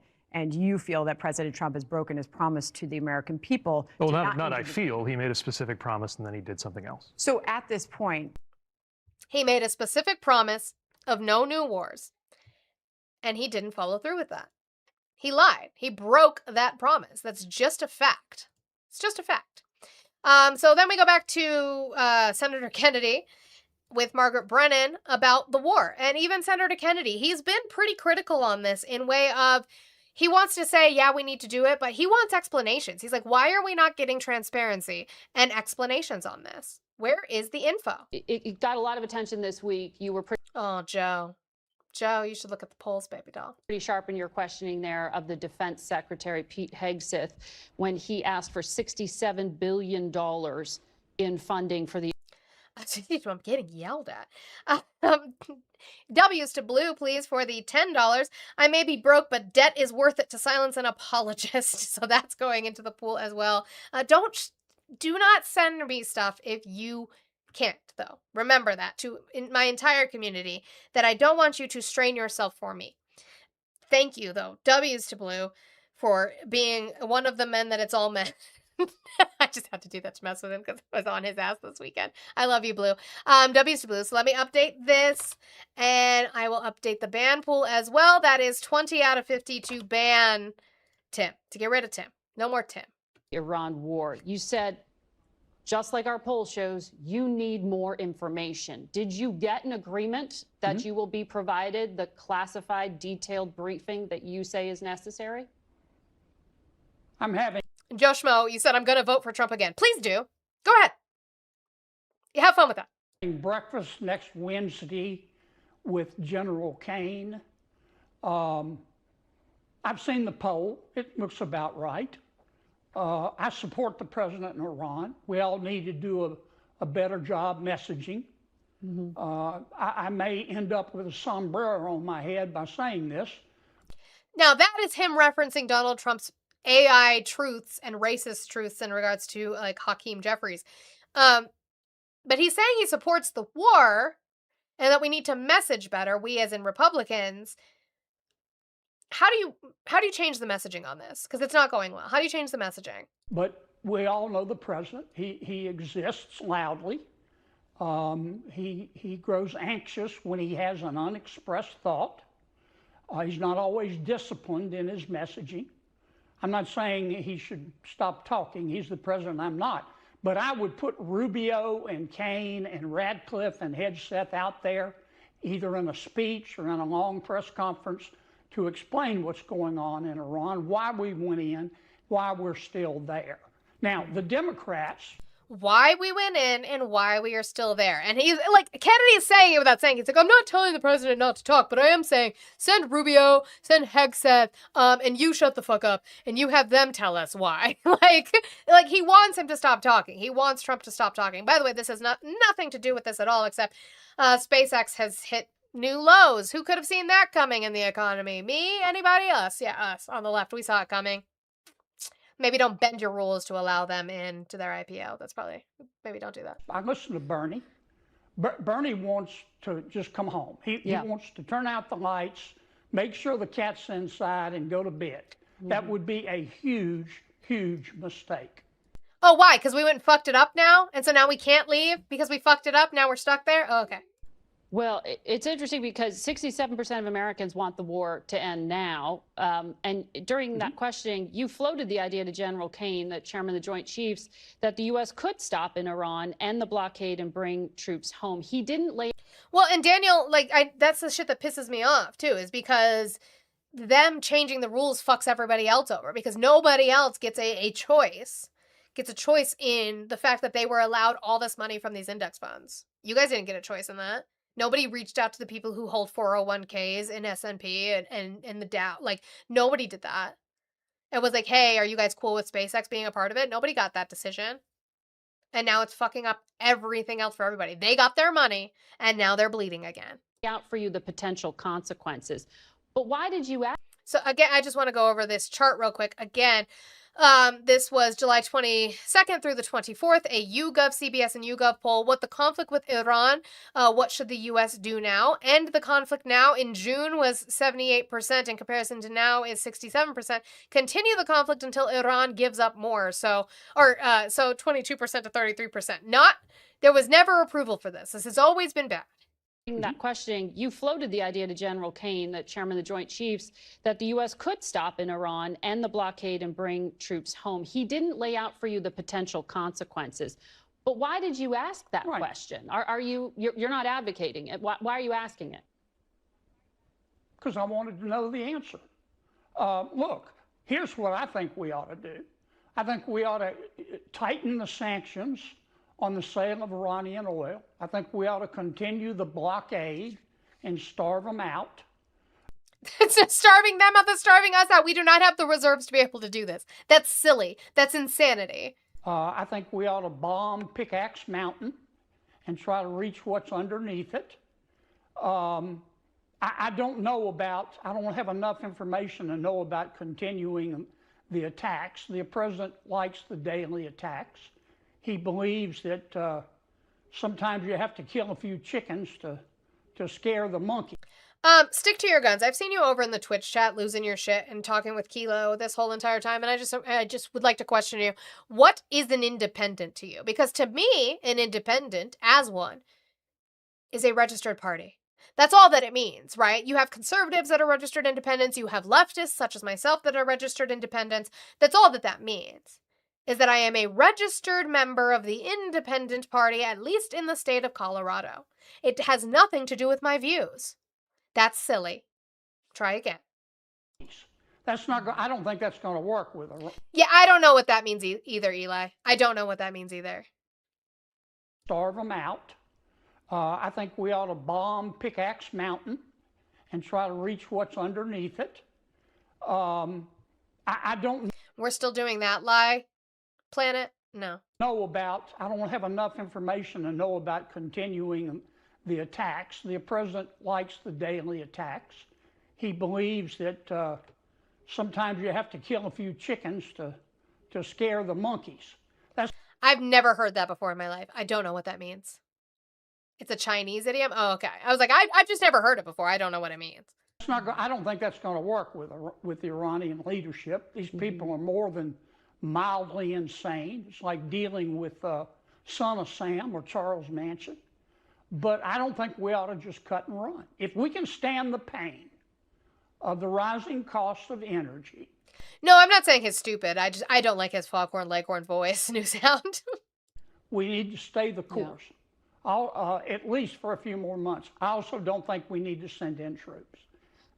That's a few more months. What is going to change between now and a few more months, besides you guys losing the midterms? What's going to change? All right. In continuing with this, the Wall Street Journal released some videos that we got. Now, I'm going to do them in clips. I know there was an entire one that was like the whole thing, but I'm going to do them in clips. We got some Lindsey Graham videos. Oh, you're fine, Newsound. I was just making sure. This was when the initial bombings started in Iran. Has been knocked out now. Their missile count is going way down. No. Amazingly, they're hitting countries Look what we've done here. I know. I almost cried. Yeah. I mean, like, how long have we been pushing this? Well, I mean, you've been pushing this for years, right? Right. It's here. I talked to Trump this morning. It's literally. I've never heard his voice so high. Oh, he's Jack. Yeah. It's the best thing I've ever done. He loves blowing stuff up. So. Oh, maybe there were signs. There were signs. You know, there are a lot of people inside didn't want to do it. So I've had my challenges. But President Trump, when he gets into the zone, he listens, he asks good questions, you know, no tweeting. He has done nothing. He hasn't tweeted much at all. No drama. He's been a great wartime president. I said last night. Oh, so it is a war. Oh, he's been a great wartime president, so he did break his promise of no new wars. Okay, just making sure. That Trump and Bibi are like Roosevelt and Churchill. That's fucking insane. That is fucking insane. Trump and Netanyahu are like Roosevelt and Churchill.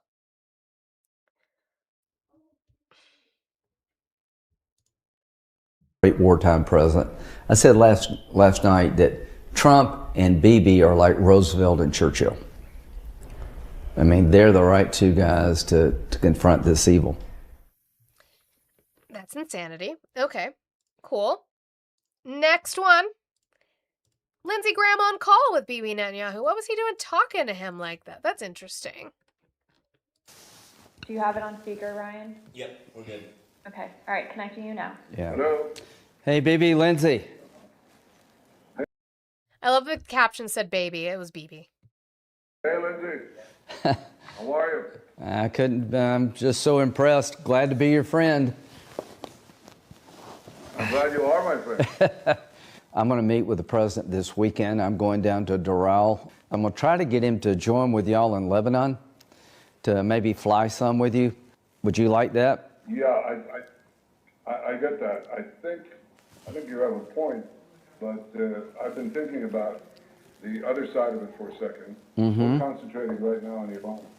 If we tell Hezbollah that we're going all the way, we threaten them, but if we actually do it, Okay. then they have no reason not to go all the way against us. And right Okay. now, that's not our interest. We Okay. can do it later. Well, I'll. Okay. Well, that's actually good counsel. I'll Wall Street Journal. put it out there as an idea. We can always go back to it. So even Bibi was like, we don't want to go full on out assault with Hezbollah because they'll full out assault on us. So we just need to slowly push that in. Right now, our concern is Iran. And then I have, this one was the last one of Lindsey Graham that I have for now, is Lindsey Graham in a car talking about his predictions. This was on March 4th. Remember, we started this war February 28th of 2026. This was March 4th. So only about a week later. And his predictions on Iran. Able to deliver. Oh, to be honest with you, I think about 3 to 4 weeks we should have them in a spot where they start losing control of some cities. And what we're trying to do. I'm sorry, what was that timeline, Lindsey? To be honest with you, I think about 3 to 4 weeks we should have them in a spot where they start losing control of some cities. And what we're trying to do is just get a few cities to fall in the next month. We're trying to get a few cities to fall in the next month. I thought that we were just trying to take out their nuclear capability that we already took out in June of 2025. And then we were just trying to bomb their ambition. I didn't think we were doing full regime change war. Why would we need to take down their cities in 3 to 4 weeks? That happened, right? Get the Arabs more openly involved tomorrow. Oh, and we wanted the Gulf nations to get involved and send their own troops there. We wanted a full-scale war in the Middle East. By the end of the week, and just have almost irreversible momentum. Irreversible momentum. That doesn't seem to be what we got, was it, Lindsey? And now you're burning in hell! Or we can hope. Anyway, this is Sid Rosenberg. He spoke at that the rally in Margarine. God, I need to eat something. Madison Square Garden. Remember when he had his Madison Square Garden Nazi rally? Campaign rally. This is Sid Rosenberg who spoke at that rally. And this is his ideology. He's close with the president. His ideology on what they should do. It is inevitable that President Trump is going to have to do what he doesn't want to do, which is go in there with this massive all-out attack. There's no other way to stop this. There's no other way to win this war. So, again, he's trying to do the best he can. He's a very nice man. I love President Trump. He doesn't want people to die. He really doesn't. Okay, he's a nice man. Bullshit. Bullshit. He doesn't care. Bullshit. He does not care. But there's no other way to end this. Once you start this, Midnight Hammer was great. Epic Fury was great. Once you start this, there needs to be a finish. And the only finish is complete surrender by the Iranians. I hate to say it, but complete annihilation. Well, complete annihilation? I didn't think that's what we were trying to do. talked last time about this, and by the way, I agree. I love President Trump. I love his heart, I think, is really for peace. And he's always, I love that even now, this past week, he's still talking about peace and wanting to find and leaving that door open for negotiations. You say we were negotiating with them before Midnight Hammer. The only end is annihilation. Now, what if winning this war requires boots on the ground? I asked you that last time. That's not very popular with the American people. What is I sound like a witch? Yay. W's to me. Your response to that? It's not popular with me either. Look, I'm not a parent of an Army person, a Marine person, so I'm very sensitive to that. Also, what the fuck is going on with this suit? His socks don't reach up. He's got like fucking weird calf pants. I don't know. Trust me. But look, we have the Army, we have the Marines for a reason. They're not there to shake your hand at the airport, Rachel, okay? They're there for a reason. Last I checked, we don't have a draft in this country. So these courageous men and women know exactly what they're signing up for. This is war. We don't want to see anybody die, but this is war. A war that started 47 years ago that they started. So, yes, I know the moral ground. Wrong. Go into the history of Iran. Is to say, I don't want our kids to die. I feel the same way. But we got to win. Now, we can win maybe without putting boots on the ground. Maybe we can. I don't know. I'm not Jack Keane. I don't have that type of information. If we can do that, great. But if at some point it requires putting some boots on the ground to win this war, that's why they signed up. To fight for this country, to fight for President Trump, and to rid the world of evil animals like the Iranian regime. Are you guys going to be okay with that? We've already lost 18 people. But are you guys going to be okay with that? No, I know, Newshound. I just don't want to see it. I know you don't want to see it either. Are you going to be okay with that? With putting troops on the ground? Chasey boy, you're fine with that. Did you sign up? Go sign up.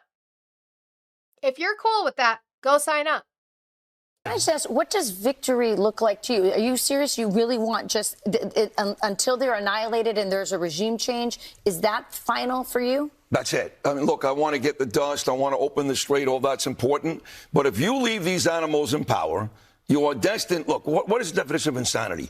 Do the same thing over and over and again, expect different results. If you leave. Go do it again. Leave the IRGC in power, we're going to have the same issues in 5 years, in 10 years when the great President Trump, is gone. So we have no.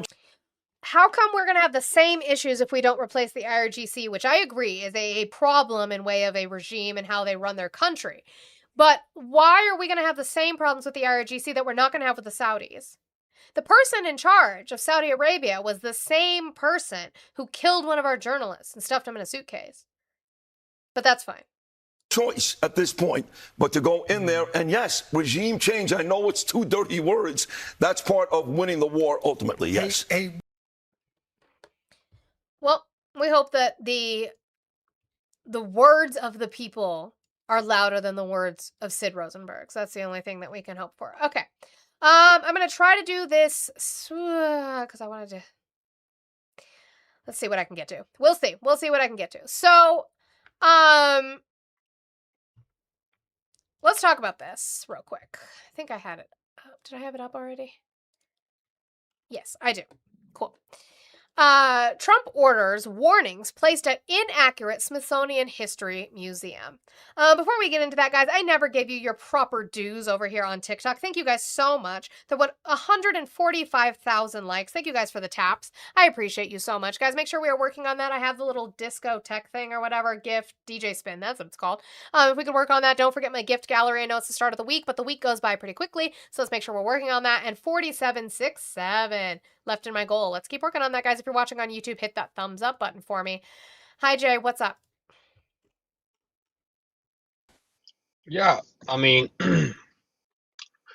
I think the ICE is launching more operations today, so they're doing a good job. Not even talking about ICE today. I haven't even talked about them yet. We should be, because they're Why? doing a great job. I have an entire section on immigration. I'm not going to be able to get to it today. Why? They have a new operation where they want to take out some of the TPS people who don't have TPS anymore out of this country. Yeah, they have to detain I them and think- still go through their due process to deport them. Why should I care? Yeah, they are following due process, aren't they? That's what they're doing. No. Then how come they keep getting ruled upon in court that they're not, that they're detaining them longer than 90 days without having a bond hearing? How come that's what's happening, Jay? That's for the Supreme Court to decide, man. It's not for you and me sitting here No, on the social court media. already decided. The Supreme Not the Court Supreme gave Court. contempt of court. No, not contempt of court. A lower court has ruled that the Trump administration can no longer hold people past 90 days without a bond hearing. Okay, then they'll follow it. This is a law-abiding government. They Will do what they? the Supreme Court says. Oh, do they? Do Yeah, they? that's what they did with birthright. That's what they did with tariffs. They always follow the law. I don't understand what Do the they? problem is. You guys, just because you lose in the courts lost doesn't in mean that you can. You guys lost with the TPS for Haitians and Syrians, right? Sure, That's that what the was operation is for this. that was removed. There was specific reasons why that removed. I went over that day why that was removed. It wasn't that it was because SCOTUS said that Okay, the fine. judicial So they're system getting sent itself, home. the judicial system itself does not have review of TPS. The executive branch solely does. Okay. Okay. Jay, You can Jay, say whatever you need to Jay, say, That but was at the Jay, end of the day, What? That was a Jay, fact in agreement with you, Jay. Hello. okay, I know Jay, you're not fine. smart enough to know The that. operation to send Haitians back home. Jay, Jay, hello, What? hi. Hello. Why do you always pop into lives and derail like the topic or the topic of conversation? I think the topic was why are you still supporting Trump, and I'm just giving you No, the that's answer. not They're what she doing a was good job talking on about. immigration. That's not what she was talking about. She That's what she has legitimately up had there. nope, she Yeah, had but did I something else ask you up. that, Jay? I don't ask you that question anymore. There's no point. Because I don't need to hear your immigrant Okay. story anymore. Nobody cares anymore. They keep immigrant communities safe. ICE Okay, keeps immigrant communities no, safe. Jay. Hey, hi. Back to what I'm asking It's you. like you take out the No, police from the Jay. south side Hey, of Jay. Chicago. No. You think the Actually, no. residents, the law-abiding residents Mia. are going to like it? Hold on. I want to ask Jay this. Jay, who was in charge of doing this before ICE existed?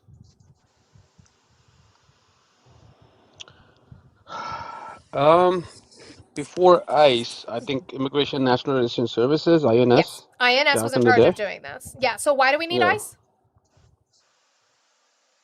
because Reagan gave amnesty in 1986 That's why we need for ICE. 3 million people. That's why we need ICE. He Because thought he Reagan solved gave the issue. amnesty. Yeah, I'm trying to answer. No. I'm asking. He You're gave. talking about pulling police from the south side of Chicago in reference to an analogy or a comparison of getting rid of ICE. If we get rid of ICE, we still have the INS. So why do we need ICE? Because in 1986 we Nope. gave What does that amnesty, have to do and with? we still are back. Nope. That was It didn't Reagan's fix the solution. problem. INS was not you. effective. It wasn't Prove it. effective. Show me that INS was not effective.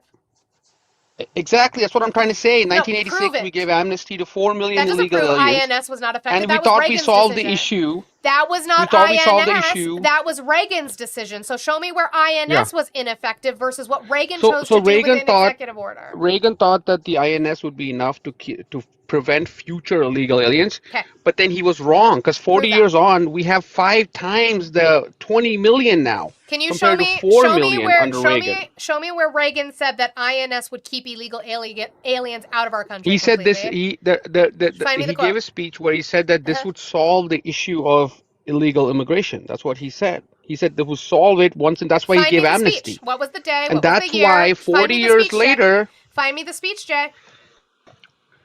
Oh, come on! Like I can't play the speech. Come back when you're ready, because you're never ready for the immigration conversation that you bring up every single time when I'm not even fucking talking about immigration today. I most likely will sometime this week because Tom Homan has said some real fuck shit about not knowing anything, even though he's the border czar who you guys gave Kamala shit for being when that wasn't her actual job description. His actual job description is border czar, and yet his interview with Dana Bash was, I don't know about that. I don't know. I'm not sure. Never heard of it. And Jay, if you're still in here, stop fucking coming into women's spaces and trying to dictate what they fucking talk about. Like, it's pissing me the fuck off. And there you are. No, fuck ICE. Just because you have no control in your fucking household doesn't mean you get to come into other people's spaces and dictate what the fuck they talk about and where they should change the fucking topic. I need to put that back. There we go. I'll put it back. No, fuck ICE, because INS could do the job and you'd have to show me where they could not do the job. I have been thinking about, in my community at least, I've been thinking about changing the background. I don't need a question. It's the question that I ask generically to them, not necessarily to Jay, because we know Jay, we know what Jay's going to talk about. But I've kind of thought about putting it as something generic in way of Trump, because I don't really need to ask them why they support Trump. You voted for a sexual abuser. I really have nothing more to say to you, to be honest. But anyway, back to the news of what this administration is doing. Trump orders warnings placed at inaccurate... Oh, there they go again. Thank you for calling the stream. Can I get your age, state, and who you voted for? 32, Louisiana, and Donald J. Trump. Why are you still supporting Trump? Because he's the greatest man that ever lived on earth, Based on what? based on life. Can you give me a better answer than that? He's the man. Based on what policy? All of them. Cool. I have better things to do. Anyway, Trump orders warnings placed at inaccurate Smithsonian History Museum. Let's talk about it. President Trump on Friday ordered warning signs and exhibits installed outside the Smithsonian's National Museum of American History to alert the public that the museum does not, in his view, accurately reflect American history. The unusual directive made through an executive order was a considerable escalation of the president's dispute with the Smithsonian and its History Museum, which was the subject of a recent 162-page report. The report accused the museum's director, Anthea M. Hartig, of radical activist ideology in the museum of undermining faith in American institutions. The order went so far as to suggest that the signage inform potential museum visitors of locations where American history is better presented. The administration did not explain where the public would be redirected. The Smithsonian declined to comment. Mr. Trump's order came just days after Ms. Hartig was grilled by Republican legislators in 2 congressional hearings where she was accused of teaching national self-loathing. Ms. Hartig, who was a particular target of the White House report, did not immediately respond to a request for comment. In the hearing, she contested the thrust of the report and insisted her museum was simply representing history in all of its complexity. When historians talk about reframing a traditional narrative, we don't mean erasing it, she said in her testimony. We mean adding the evidence, the voices, the objects that earlier tellings left out, so that more Americans can see themselves reflected in the national story. Friday's executive order also ordered several government officials to restore trust in the Smithsonian Institution and to seek its compliance with the White House findings, which asserted that the museum had become a tool of political activism and had not done enough to celebrate the achievements of the nation's founders on the country's 250th anniversary. Political activism. This entire country is made from political activism, but sure. The government officials include the Interior Secretary, the Director of the Office of Management and Budget, that's Russell Vought, the Administrator of General Services, and the Assistant to the President for Domestic Policy, the order says. Wait until Jay gets his denaturalization papers. It's coming. They're trying. The Domestic Policy Council published the White House's report on the Smithsonian. The inclusion of the Budget Office is consistent with the White House remarks in other settings that pointed to the fact that the Smithsonian is largely federally funded. I don't know why there's so much blank space there, but that's fine. I don't need it anymore. I do want to go to her opening statement. I did have these. I've had them for a while. This is her opening statement in front of Congress. Chairman Burchett, Ranking Member Stansbury, and members of the committee, thank you for the opportunity to testify today.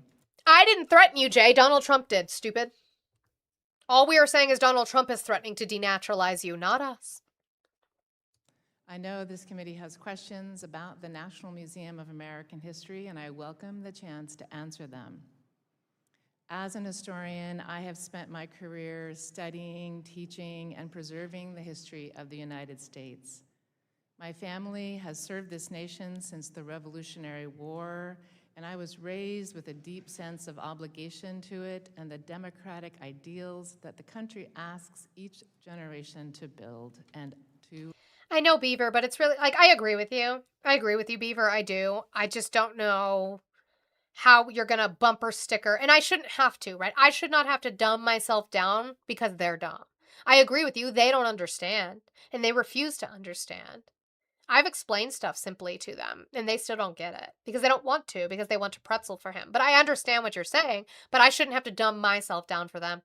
Uphold.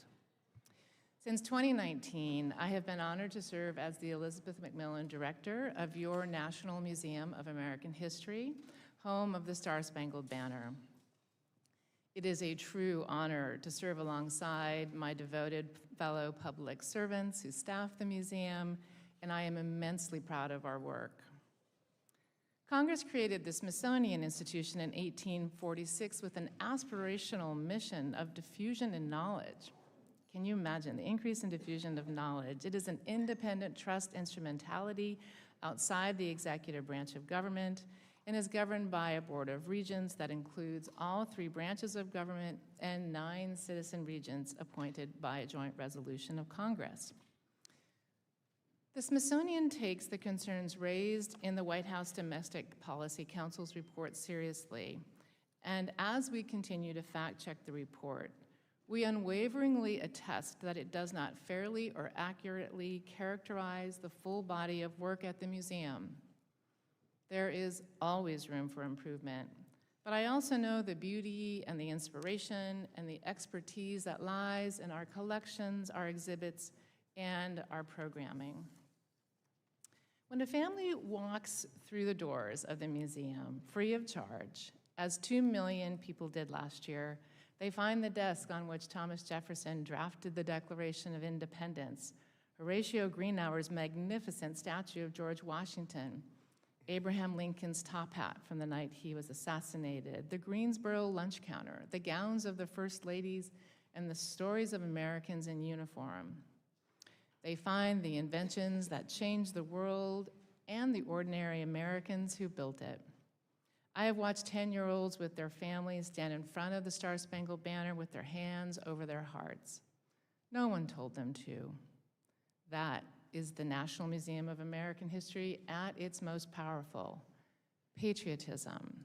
I'm sorry. So I'm still, we're more than halfway through her opening statement already, and I'm still waiting for the woke activist, political activist agenda that she is pushing. I'm waiting for it. Not instructed, but inspired. See, that's the thing. You guys don't listen. You guys choose not to listen. That's all. That's all this is. Our work is governed by the Smithsonian standards of scholarship, accuracy, independence, and nonpartisanship. The museum does not take sides in America's political debates. We preserve and document the evidence of American life in all of its breadth, so that the public can encounter the past and draw their own conclusions. We are also always learning when visitors, scholars, members of Congress, veterans, and teachers, volunteers tell us we've gotten something wrong or only half right. We take it seriously, and we make the changes when the evidence supports them. And when historians talk about reframing a traditional narrative, we don't mean erasing it. We mean adding the evidence, the voices, the objects that earlier tellings left out, so that more Americans can see themselves reflected in the national. You're really naive if you think that she has them. We have to represent the good and the bad of our history. We have both. Story. We honor the Declaration, the Revolution, the Constitution, our national symbols, and we tell the truth about the times that the country fell short of its own founding ideals. Telling our story fully is a form of respect for the American people and a commitment to constantly being in pursuit of a more perfect union. I hope that you will judge this museum the way that the American people do, by what's on its walls and what's in its care. Please accept our sincere invitation. Walk the building with me. Stand in awe in front of the Star-Spangled Banner. I believe what you will find, mesdames and sirs, is not an institution that has forgotten its country, but one that loves it enough to tell the full sweep of history, our triumphs and our struggles. I love the United States of America. I consider it the privilege of my career to help preserve its treasures and serve the American people. I'm grateful for the chance to answer your questions today. Thank you. All right, so let's get into some of that. Specifically, this is Brandon Gill. He's a horrible person, but Brandon Gill is going to bring up it's called a tool. It wasn't even a pamphlet.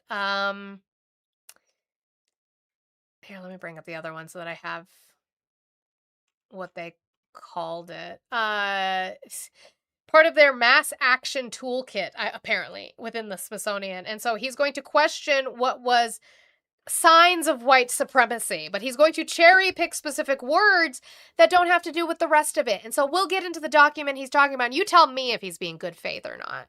Important to be polite. Well, before I start this, you guys, my moderators are muting Jay for intervals of 5 seconds. He's not going anywhere other than 5-second mutes because that is labor to have to deal with him in the chat. The fact that I had to speak with him. So we pay for that here. Do you want someone muted in the chat? Is there someone spamming, making disingenuous arguments, displaying bot behavior, or maybe none of the above, and they're just a dumb bitch? Well, you can keep them muted for as little as $2 a day, $7 a week, or $25 a month. And remember, while you may contribute to their degradation kink, side eyes at you, Ruben, we don't kink shame, but it is perfectly acceptable to kink ask why. Additionally, we offer that if there is a guest you would like to drop for any reason at all, you can get rid of them for the entire day for as little as $10. And if there's somebody you would like to get rid of forever and never see again in this stream, you can have them banned for as little as $50. Pay links in the bio. But W's to Mia for the $2. Guys, Jay can go for the day. Ruben was here last week. Jay amazes me in his confidence and commitment to being loud and wrong. He proves comprehension is not common. Mute. W's to Mia for the $2 mute. Because absolutely the hell not. Sitting here and saying that I am lying. What did I lie about? What did I lie about? That the Trump administration is working on denaturalization programs? It's not a lie. That was just the truth. Sorry, you don't like it. Guys, 45:67. I have 30 minutes left to go. Can we please start Dollar Train, $2 training to finish that today? I would appreciate it. Important to be polite. Excuse me, sir? That doesn't surprise me, Lunati. Is it important to be polite? Yes, sir. It's also interesting because the same mass action toolkit that your organization has been promoting references politeness as a defining characteristic of white supremacy culture. Ma'am, are you a white supremacist? No, sir. You're not. Can you help me square why your organization says that being polite is part of being a white supremacist? Now, did they say it's a core point or did they say it's part of? We'll get into the document. I'll show you. I'm not exactly familiar with that passage of the Mass Action Toolkit, which is not I can show you the one that we passage. It's right developed. here. I don't, pardon me? I said I just read you the passage from it. And then your question was, sir? We're going to move on. Oh, okay. Well, she was trying to get you to clarify, but you want to move on. That's fine. We'll move on, and we'll actually talk about the passage. So this was reported through Yahoo News, but Media, I don't know if it's Mediaite or Mediaite, I'm never sure. They go through in the beginning just the questions that they had here. But let's go to the document itself, okay? So Newsweek first reported the document in 2021. It was published in 2020. Oh. Let me read this whole thing and then we'll... Newsweek first reported the document in 2021. It was published in 2020, a year after Hartig's tenure as director started. Oh. Who was in charge in 2020? I wonder, who was that? That's interesting. So here's this. Talking about race, aspects and assumptions of whiteness and white culture in the United States. White dominance or whiteness refers to the ways white people and their traditions, attitudes, and ways of life have been normalized over time and are now considered standard practices in the United States. And since white people still hold most of the institutional power in America, we have all internalized some aspects of white culture, including people of color. Rugged individualism. The individual is the primary unit. Self-reliance, independence, and autonomy, highly valued, rewarded. Individuals assume to be in control of their environment. You get what you deserve, being an example. Family structure, the nuclear family, father, mother, 2.3 children is the ideal social unit. Husband is breadwinner and head of household. Wife is homemaker and subordinate to the husband. Children should have own rooms and be independent. Emphasis on scientific method, objective, rational, linear thinking, cause and effect relationships, quantitative emphasis. Based on history, based on Northern European immigrants' experience in the United States, heavy focus on the British Empire, the primacy of Western, Greek, Roman, and Judeo-Christian tradition. Protestant work ethic. Hard work is the key to success. Work before play. If you meet your goals, you didn't work hard enough. Now, if you take any one of these things individually, it would not necessarily, except for maybe family structure, would not necessarily equal white supremacy. The thing is the culmination, the context of all of it, which is what he was being disingenuous and bad faith about. Religion. Christianity is the norm. Anything other than Judeo-Christian tradition is foreign. No tolerance for deviation from single God concept. Status, power, and authority. Wealth equals worth. Your job is who you are. Respect authority. Heavy value on ownership of goods, space, property. Oh, God, I didn't mean to do that. I thought I would X out because I didn't want to see Gabe Evans' face anymore. Future orientation. Plan for future. Delayed gratification. Progress is always best. Tomorrow will be better. Time. Follow rigid time schedules. Time viewed as a commodity. Now, to sit here and say that somebody who believes tomorrow will be better is immediately a white supremacist is silly, right, Brandon Gill? Which is why we don't take just politeness as a core signifier of white supremacy. We talk about it in the context of the whole. Aesthetics, based on European culture. Steak and potatoes, bland is best. Women's beauty based on blonde, thin Barbie. Man's attractiveness based on economic status, power, intellect. Holidays, based on Christian religions, based on white history and male leaders. Justice, based on English common law. Protect property and entitlements, intent counts. Competition, be number one.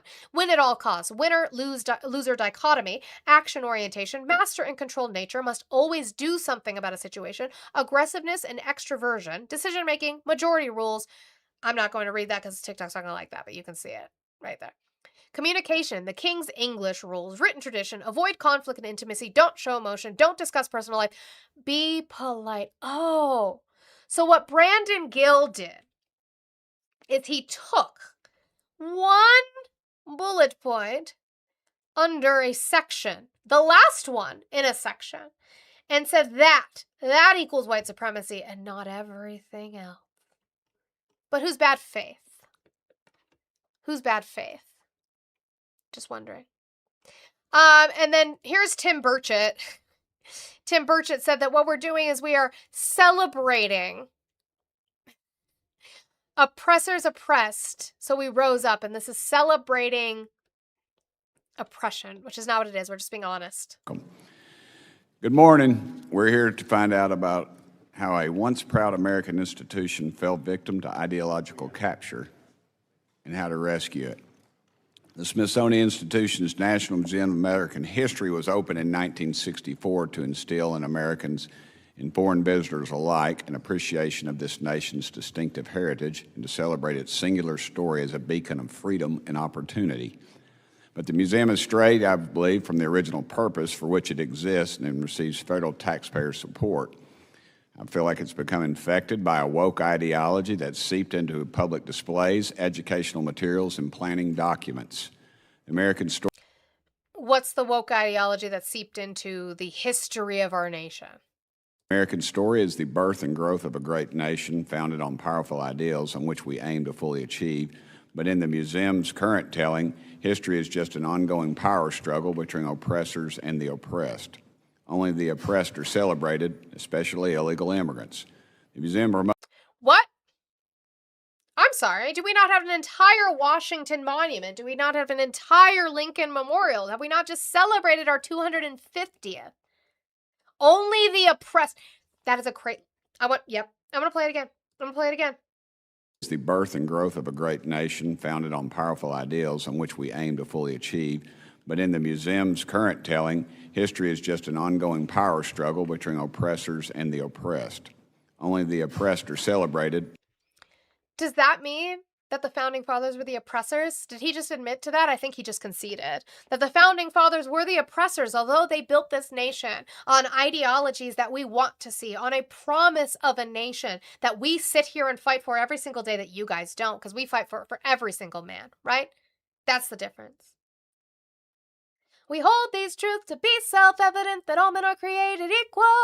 But apparently we need to glorify the oppressors. Only the oppressed are celebrated. That's not what I've ever learned from this nation. No.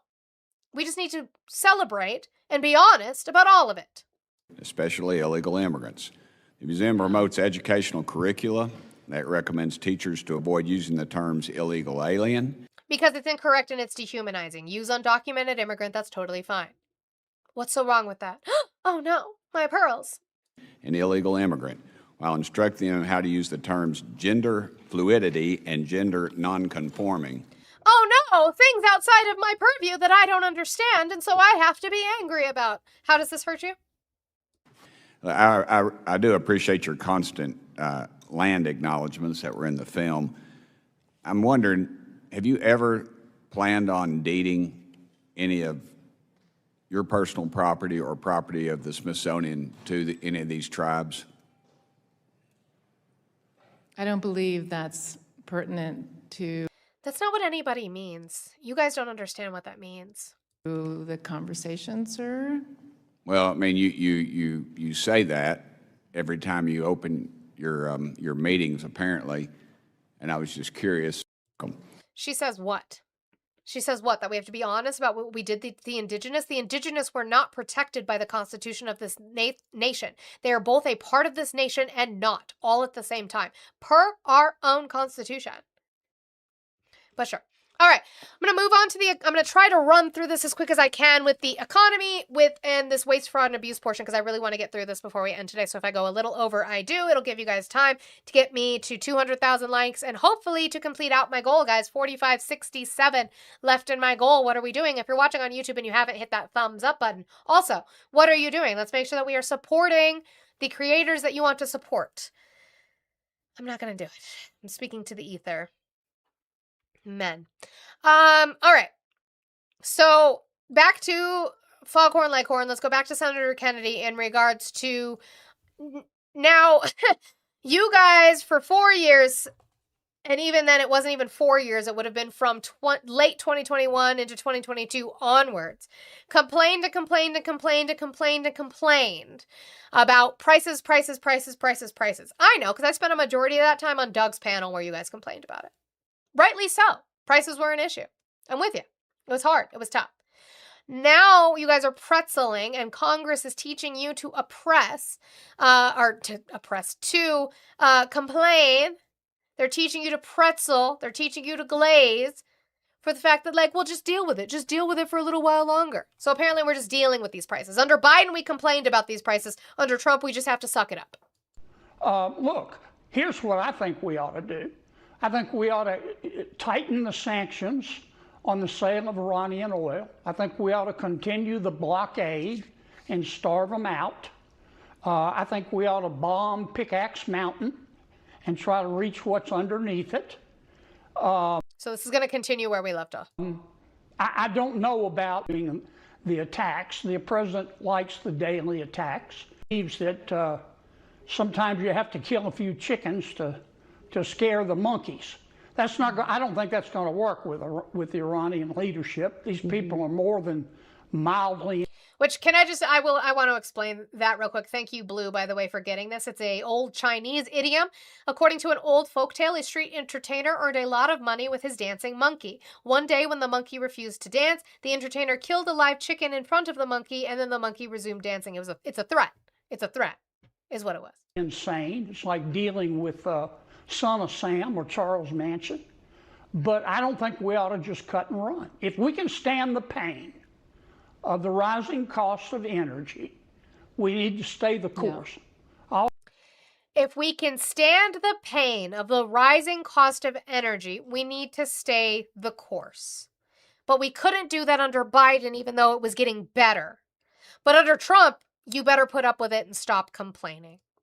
So let's move to Caroline Leavitt, who's going to do all the things that we know that they love to do, which is to not be transparent and not answer questions and not say what they're going to do to fix it.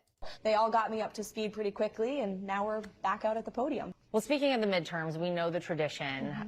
The party that has the White House typically has an uphill battle for the midterms. And When you look at the top issue among voters right now, it seems to be the cost of living. So what steps have been taken by the White House to really address that? Because that's going to be important as we head towards November. Yeah. Well, the president and the White House, we fully recognize that. And I would remind your viewers and the American people of who caused the affordability crisis in this country. It was Joe Biden and it was the Democrats in this city. Oh. What about Biden? 550 days since Joe Biden has been in office. What is the shelf life on that excuse? That is bullshit, and we know it's bullshit because gas was lower when Joe Biden left than it is now. Prices were lower when Joe Biden left than it is now. This is theirs now. They own this. Trump owns this. Stop listening to them about blaming Biden. They own this affordability crisis. What are they doing to fix it? That's going to be important as we head towards November. Yeah. Well, the president and the White House, we fully recognize that. And I would remind your viewers and the American people of who caused the affordability crisis in this country. It was also, by the way, I'm going to let her repeat this. I'll let her repeat it first. Joe Biden and it was the Democrats in this city when they were in power. And let's say that's true. It's not. But let's grant that it's true for a second. We're all in the same plane with MAGA.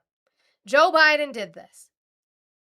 What's your fucking plan to fix it? I don't care if it was Superman's fucking fault that he came down and caused the affordability crisis. How are you going to fix it? Because blaming Biden is not fixing it. That is doing nothing but making MAGA go, yeah, Biden, I hate him. I still can't afford groceries. I still can't afford my bills. Who is fixing it? I blame Blue is insane, Linetti. Let's blame Blue. Blue did it. Okay, how are they going to fix it? Let's blame me. I did it. I'm the reason for the affordability crisis. How are you going to fix it? President Trump took immediate action on day one to fix that with his overall economic formula of tax cuts, deregulation, and energy dominance. That isn't helping. Tax cuts for everybody, but mostly the rich, so that we can't pay our fucking bills. Deregulation, all that allows is for corporations to keep getting rich. What is helping the American people? What is helping the American people? Where's the plan to help the American people? That's what this administration has been working on every single day for the past year and a half. President Trump and Republicans signed the largest middle-class tax cut in history. Wrong. Every single Democrat voted against it. President Trump and Republicans. Because of what it cut in Medicaid and SNAP. Because it took away funding for the everyday Americans, the middle-class Americans, health care and food benefits. That's why they voted against it. Created Trump accounts where children who are signing up today, like my daughter, will have nearly $300,000 worth of savings in these accounts by the time they are 18. Bullshit. Only if you have the money to add to it, which people don't have the money to add to it right now. Bullshit.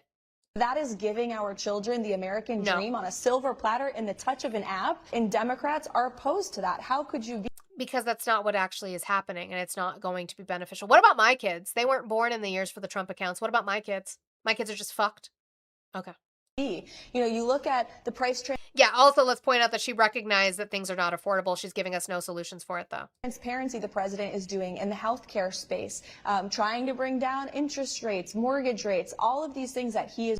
He's not in charge of interest rates, so that's not helping us. He's trying to bring down drug prices, but he just released a truth that generic drugs are going to be tariff-free for 2 years, and then they're going to be 100% tariff on them for 1 year, and then 200% tariff on them a year after that, even though, again, he can't do that because he'll be out of office by then. Doing will only get better if given 2 more years with a Republican Congress. You mentioned something about healthcare. Oh, it's about keeping Republicans in power, even though they've done nothing for you in the 2 years that they've been in power now. Nothing. Cool. So this is a Fox Business, and they're talking to Representative Pat Fallon, and they're saying the midterms are about affordability. That is what the midterms are going to be reliant on. What is your plan for that? No, and again, really quick, it's about the messaging and about affordability. Healthcare, housing. Poll after poll, Congressman, shows us that's where Americans are being hurt in the pocketbook the most. And then on top of that, you've got the energy shock. Real quick, final thought. Sure, Joe Biden and the Democrats really did that. You were talking. What about Biden?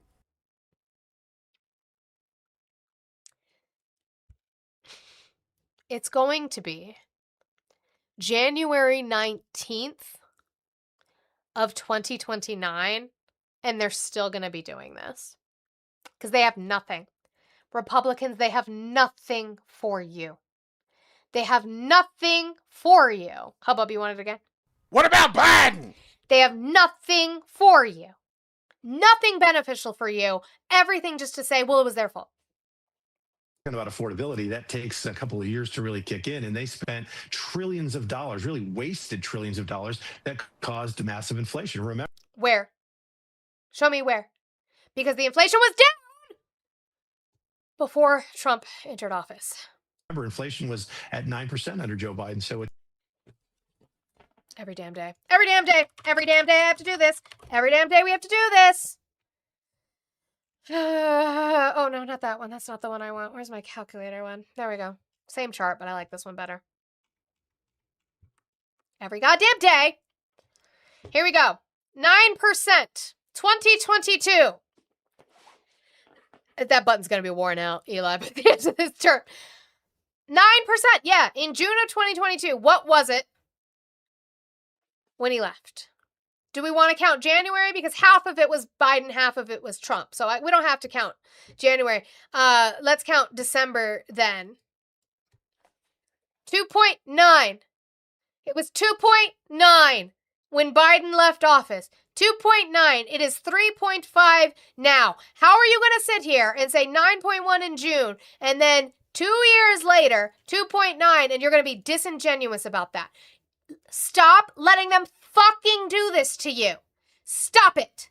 If you have a friend, MAGA, if you're MAGA and you have a MAGA friend who says, well, the inflation was 9% under Joe Biden, can you please just tell me? I just want you to have a conversation with them. And when they say that, I want you to say, yeah, in June of 2022, it was 2.9 when he left. See what they say. Just see what they say. I'm just fucking curious. it's not, a fraction of that now, and we need to make sure. It was 2.9 when he left. It's higher now. Sure, Americans hear that. Congressman Pat Fallon, great state of Texas. Great. But just deal with it. I have no solutions. Did you hear any solutions for the affordability issue or just blame? Okay, cool. Here is Thiessen. Now, Thiessen's going to say that you guys better suck it up. Stop complaining about prices. I don't know why you complained about prices under Joe Biden because you shouldn't complain about them now either. That sort of is the good news out there. But if we can't handle $4 oil for a period of months in order to disarm Iran of a nuclear weapon, we're not a superpower anymore. Oh, if you can't handle it, if you can't pay your bills or feed your kids or get gas at $4 a gallon, I don't know why you're complaining because we need to do this. Because of Iran. Even though Iran wasn't close to having a nuclear weapon, none of our intel says that, but just keep doing it. This is News Nation. News Nation is going to push back a little bit on Brooke Rollins because Brooke Rollins is going to do what they all do, which is... What about Biden? And blame Joe Biden's administration for the cost, even though the cost has skyrocketed and increased because of this war with Iran. Diesel prices now at $5.20 per gallon. It's about $1.50 than before the war started. What do you tell the ag community right now who's dealing with that? Well, there's no doubt that our farm economy is in a challenging time, right? Inputs under the last administration up by about 40%. Gatan, I add when Biden left because they don't. You said that's not what that guy said, but did he say it was 9.1% in June of 2022? Does he add that context? No, he says it was 9.1% so that you guys repeat it like a bumper sticker because you guys are stupid. That's why I add when he left, because when he left, it was better. It is disingenuous to say that it was 9% when it was down before. What did he say? He said it was 9% when Biden was in office. It's a fraction of that now. That is painting a picture to you of bad faith, of being disingenuous for the fact it was 2.9 when he left, and it's 3.5% now. So Biden lowered it even lower than what we have now. 30%, even with those diesel prices that you just mentioned, and I'm not underplaying that that's not important, but that's still less than it was during the Biden years. Now we got it down way lower before Iran happened, but so Iran, we got it lower from where Biden had it. Sure, okay. And then Iran happened. But don't ask me about that part. We're still battling to bring those input prices down, not just gas, diesel, fertilizer, seed, labor, et cetera. And those are all coming down. Except that we're doing a bailout. We did a bailout for the farmers and we need to do another one. Except for that, right? Except for the fact that we have to bail out our farmers again. Also opening up the markets, but we're going to get there, and the president's leadership on this is paramount. The next year, our exports are going to hit record numbers. Our inputs are going to keep decreasing, and we're going to get out of this in a big way. I hear you on the Biden administration, but your administration's been in office for 18 months now, and obviously this is a war under this current president. The blueprint that was just passed calls for $12 billion in farm aid. It's normally a conservative principle of government shouldn't be picking winners and losers, right? And obviously the farmers are getting help while other industries are not. How do you square that? Well, I think that what we are looking at, and I've really spent a lot of the last 18 months talking about farm security, is national security. The rural America, obviously a very important part of keeping America free and the ideas of our founding fathers. But it's much more than that. It really is national security. I didn't hear an answer. Did you? Did you guys hear an answer? I didn't hear an answer. But it's fine because Trump is going to make it so much worse. We had gotten some indications that lettuce in Mexico tested positive for cyclosporiasis, for cyclospora, and Donald Trump has a great solution. There's this nasty parasite that is giving people in 9 states explosive diarrhea. Yeah, we're changing nothing but expecting different results. Yeah, that is what she said. You're right. There's this nasty parasite that is giving people in 9 states explosive diarrhea. When is it going to be safe to eat lettuce again? I don't know. I haven't thought about it. First. I don't know. I haven't thought about it. This has been a massive outbreak across the nation. A massive outbreak across the nation of cyclospora. And he doesn't know when it'll be safe to eat lettuce again. You haven't had a conversation with the CDC, with FDA. You haven't had a conversation with the USDA. You haven't had a conversation with all those organizations about when it'll be safe to eat lettuce again. You didn't even think about it? That is giving people in 9 states explosive diarrhea. When is it going to be safe to eat lettuce again? I don't know. I haven't thought about it. It's the first time I've been asked that question. By the way, he sounds terrible. I don't know. I haven't thought about it. It's the first time I've been asked that question. I want you, MAGA, do me a favor. Listen to a rally speech from him in 2017 or 2016. Do a 2016 speech. And then listen to him now. Are you eating lettuce recently? I should always have more lettuce. You want to get the hell out of here, Peter. He's like, explosive diarrhea isn't normal? Yeah, there's that. No, it's a very interesting question from you. I didn't think you'd ask that kind of a question. Nobody wants to ask that question, but it's very interesting. Well, it's exciting. There's this food coming in, I guess, from Mexico. It's tainted. It's making a lot of people sick. That is the CDC's terminology. Well, I think what we're going to do is we're going to put a major tariff on Mexico. Oh, I'm sorry. Wait, you're going to put a tariff on where? I think what we're going to do is we're going to put a major tariff on Mexico. He almost said Texas. He's going to put a tariff on Texas. He almost said Texas, and then he switched it to Mexico. That'll solve it. That'll solve it. Let's just tariff the produce coming from Mexico. That'll certainly fix the cyclospora outbreak. Yeah, totally. Because of the lettuce. I know. He doesn't eat lettuce. I know. And we're going to put a big tariff on Canada because of the smoke. All right? That's how we solve problems. We're going to tariff Canada because they can't control the direction the wind blows for smoke for their wildfires. And we're going to tariff Mexico because of their lettuce happening to have an outbreak of cyclospora. We'll get a combo. Which would you have, the lettuce or the smoke? I think I'll take the smoke. Yeah, the smoke wrecked my daughter's swim meet. Well, it's closed up a lot of countries. I've told Canada they have to do something about it. You know, They have to do something about the smoke? You mean like continue to fight the fires that they're trying to fight? We've never had this problem. All of a sudden we have... We've never had this. We've never had problems with smoke, guys. We've never had smog. We've never had smoke. Never been an issue before in this country. Wow, it's crazy. It must be a Democratic scheme from Antifa to get at President Trump, this smoke. It's definitely a conspiracy theory on purpose to make Trump look bad. Mm-hmm. This problem with Canada. So we'll have to talk to them about that. Yeah, totally what's going on. All right, continuing on. Trump is being sued once again. Shocker to nobody. No, not that. The Trump administration is facing a fresh legal challenge to the president's latest round of global tariffs that took effect Friday. The small business that sued allege this is an unlawful use of a section of U.S. trade law to try to reimpose the Trump tariffs that SCOTUS struck down earlier this year. As you can see, they're suing like Jamison Greer, Donald J. Trump. This action challenges tariffs imposed on imported merchandise from 60 economies under Section 301 of the Trade Act of 1974. The Office of the United States Trade Representative announced those tariffs in its notice of actions in 301. What they're claiming, we'll see how the case goes, but they are claiming that the use of this section is just to try to reimpose what they could not use under IEEPA. So let's make sure we are keeping track of that, please. Now this, I stuck into economy. It is kind of about prices, but it's more about what is going on with the fuckery within the IRS. And I just want to watch this because what the fuck? To be honest, just what the fuck? As an American, I don't want to see this happen to anybody. But when you need the help, you can't get a hold of nobody. You have to talk to a dang computer.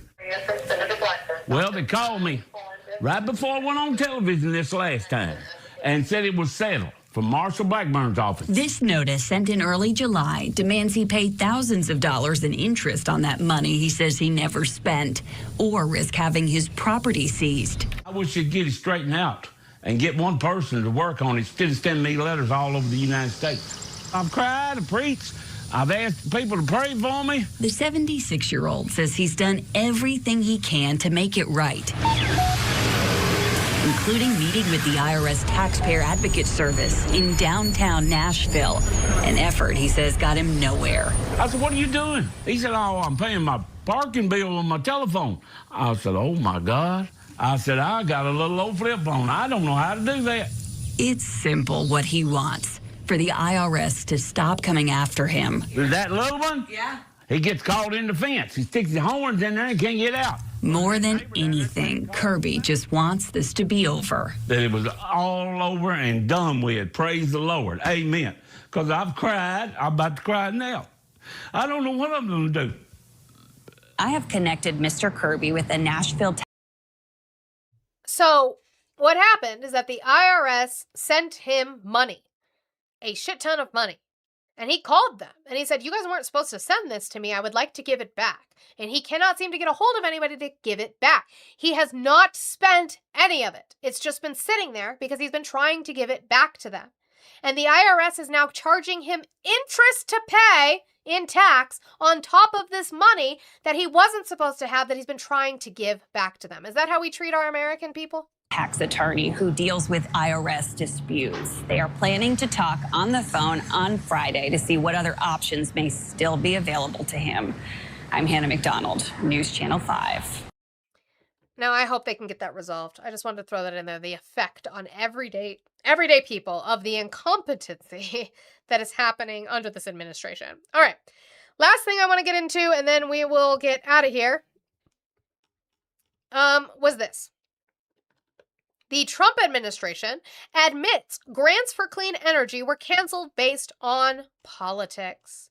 The Trump administration has acknowledged in court documents that it canceled $7.6 billion in grants for hundreds of clean energy projects based solely on the political identity of the grant recipient's state. That is a quote. I'll show you.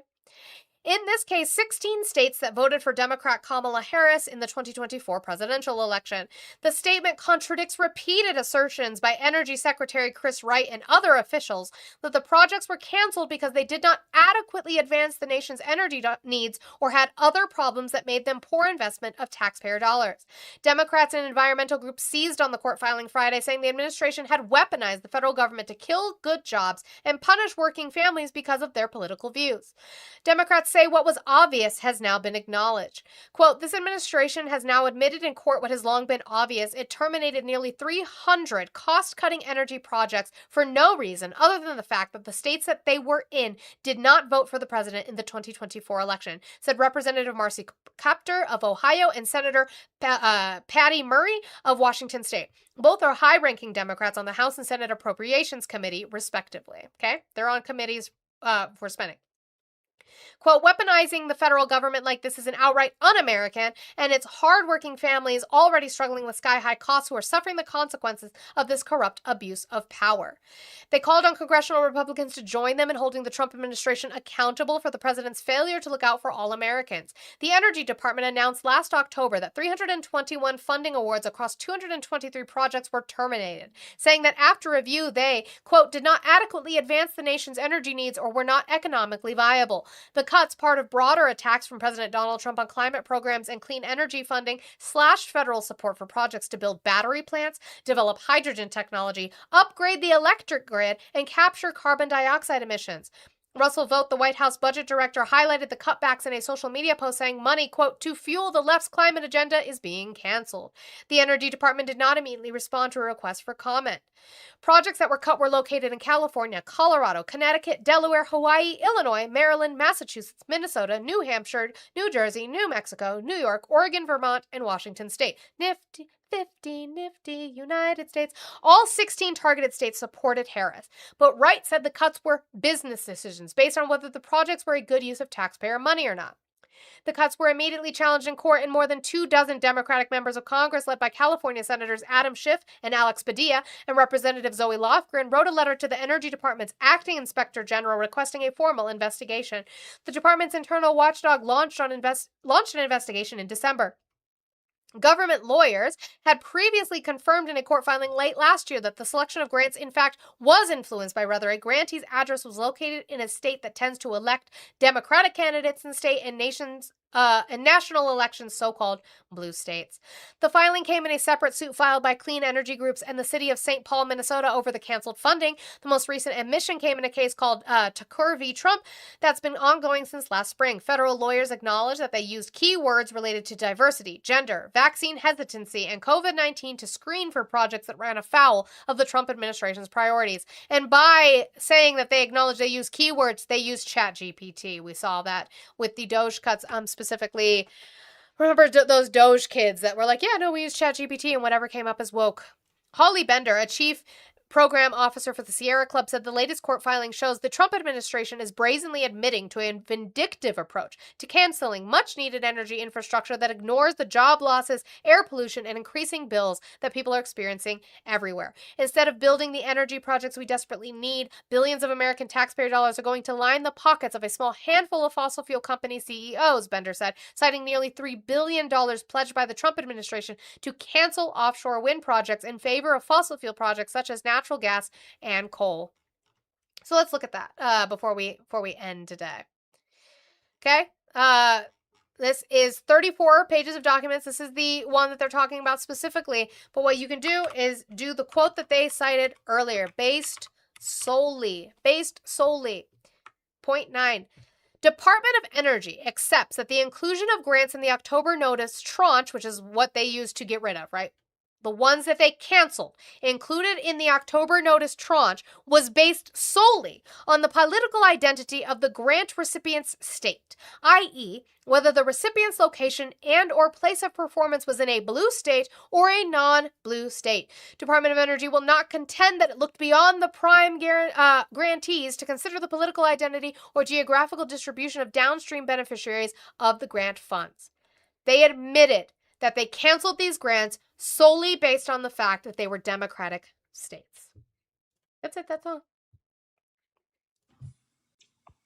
Sorry, I know you're trying to go eat. So, Oh no, I'm also just mad at them. I'm not going to waste extra time on these people when they don't seem to support women. So, but go ahead. No, I understand. So I just want to point out, when it comes to when people say that they like don't believe that this is happening, even though they've admitted to it, you can legitimately look at the budget proposal or the budget request, the presidential budget request, especially the one that for 2027, and legitimately it's only naming blue states. Yep. For instance, a food bank that is in Massachusetts, and it's a food bank for like it literally lists out that they are there to basically make sure that those that are suffering from food insecurity is something, or sorry, they're suffering from food insecurity. That's who they service. They make sure that kids have food to go home with. Not only making sure they have food to go home with, making sure that they eat when they're at school. So those that cannot afford to, feed their children because, shit's fucking expensive. That is what they are there for. They listed that as something to be frivolous and unnecessary. So these are different things that are within the budget that are not just that's just the main one that pissed me off. I think that one's under agriculture. But these are things that people need to pay attention to.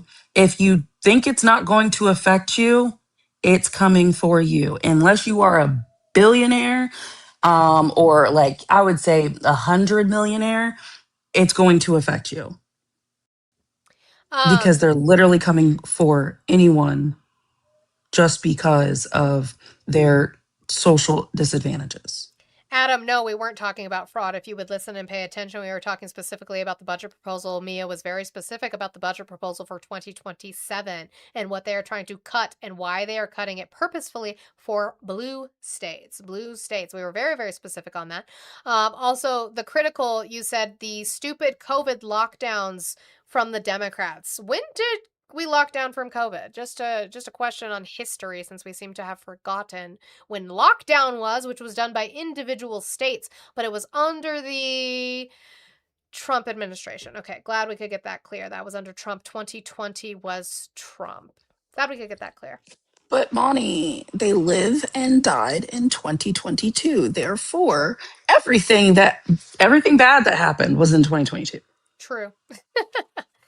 Yeah, Mason, we have infinite money, yet they said there's not enough money for healthcare. Yeah, exactly, right? Exactly. I love you, Mia. I love you so much. Alrighty. Thank you, guys. I know that I was 30 minutes late from my now new normal time, which is going to be 9 a.m. Mountain Time until noon Mountain Time. I know it's Monday. I'm a little disappointed, not gonna lie, that we couldn't get this down farther. That's disappointing. But we'll work on it tomorrow, I guess. But thank you to the people who did donate to get me down to 45,677. I appreciate you guys so much. We will continue tomorrow, and we will try to continue to pay for women's labor. There's always new shit that I have to add, which is where it's a problem, because I haven't even gotten to some of the crazy shit we've got. Had stuff on federal lands. We had an Antifa terrorism presser that I hadn't even gotten to yet, and we haven't even gotten to talking about Marco Rubio and the State Department trying to dismantle the ICC. By the way, DJ Bookie, I've been meaning to tell you, I meant to bring it in. I'll bring it tomorrow. Oh, I will try to remember to bring it tomorrow. I'm on chapter 18 of Regime Change. It's very good, and it is already filled with sticky notes. It's not stuff I didn't know. It's all stuff I knew. Honestly, it was like refreshers. It was refreshers. Does anybody remember? Yeah, we couldn't even get the rape apologist banned. That's how we treat women in this space. Things that I forgot, like things that I knew about, but things that I forgot. Do we remember when Doge first started getting into the system? Do we remember when Medicaid fucking crashed? Do you remember when Medicaid crashed and everybody was terrified about being able to get into the system because of what they did to it? I forgot about that. I completely forgot that even happened. That Medicaid fucking crashed because people were like, what the fuck about my benefits? It's just interesting. So yeah, it's already full of fucking sticky notes. Stuff that I didn't remember, stuff that I want to talk about again. So I'm excited to be able to start going through that with you guys. I am excited for that. But thank you guys for those who did donate. Thank you guys for starting to work on my gift gallery. I see I have 4 of 13 lit up, so we're going to start working on that this week. I do plan to probably increase my amount. If I'm going to do $50 an hour, since I've added an extra hour on, I think I should be asking for $150. No offense, I just think I should. The shit that I have to put up with, the people I have to put up with, I think I earn it. Apparently I didn't earn it today, and that's just the way the cookie crumbles. I'm not going to raid anybody anywhere. I'm very mad and a little tired, and so I want to get off of here. I want to eat. I want to spend time with my kids. I want to finish watching The Vampire Lestat so that I'm all caught up. That is what I want to do with my day. So you guys raid wherever the fuck you want to go to. But I appreciate you guys, and I will be back tomorrow, 9 a.m. Mountain Time, whatever time that is for you. I appreciate all of you that are always in here every day and supporting me with those taps. I didn't even give you your dues. Hold on. 200,000 likes. Thank you guys so much for the 200,000 likes. For me starting late, I appreciate it. You guys were tapping away today. And thank you so much for that. It does help us over here on TikTok. TikTok recognizes it to push us onto the algorithm with taps. And so I appreciate you guys putting your fingers through the ringer to be able to do that for me. Thank you guys so much. I appreciate it. We are going to get out of here. Why are people now? Oh, and so we're slurring. We're slurring in the chat. We love the slurs in the chat. I forgot to get to that poll that was supposed to be a part of the economy. I'll just move it to another section. Oh, also just a teaser. I don't know if I'll even be able to play it. There was an interview. Who knows who Corey Compatore is? Does anybody remember who Corey Compatore is by chance? Does anybody remember? This is the man who was killed in Butler, Pennsylvania during the attempted assassination of Donald Trump. Just an interesting interview that his wife did about it being an inside job. Just saying, oh my God, you did not have to do that. W's to you, Meaty. Can I get W's? And I mean W's. I want to see W's to Meaty. For the 4567, completing out the goal for putting up with MAGA. Huge fucking W's. Thank you so much, Meaty. I mean, if I didn't earn it, I didn't earn it. I totally understand that. It's fine. That's why I'm here every single day. It's Monday. It's a little tougher. I totally get it. But W's, thank you so much, Meaty. But I really want, it's hard, it's been hard to find a transition to this segment, but I really want to get to it. And it was an interview that the wife of Corey Compatore said, where she thinks it was an inside job. So, MAGA, your own people are turning against you. That's going to be an interesting one to get into. Guys, remember, I do have a Discord. If you're not in my Discord, you may join it. There's a small bit of verification, but then we can get you in there. My mods, thank you, Justin, worked very, very hard on getting those tickets accomplished within a timely manner. So I appreciate you guys, but you do have to fill out the ticket. So thank you so much. Mia's yelling at me too. But thank you, Meaty. I appreciate you so much for completing that out. Thank you. Oh yeah, that's true. Meaty, do you want to put that towards banning Tim? Because we can do that. Not Blue doing the upsell. Sure. Yes, we love that. That's enough. That's more than enough. Tim is banned. I get to block that number. Thank God. And hopefully his 67-year-old ass doesn't know how to make new numbers. W, thank you, Blue, for that idea. Thank you, Tim, for banning... Tim. Thank you, Meaty, for banning Tim. I need Tim to go away. Thank you guys so much. I appreciate you. I will be back 9 a.m. tomorrow. 9 a.m. Mountain Time tomorrow. We will get back into the news. I see Donald Trump is already threatening John Thune with going on break. He doesn't want the Senate to go on break. That's going to be interesting for them to sit and say, well, bye, we're going on break. So that's going to be fun. So thank you guys. I will see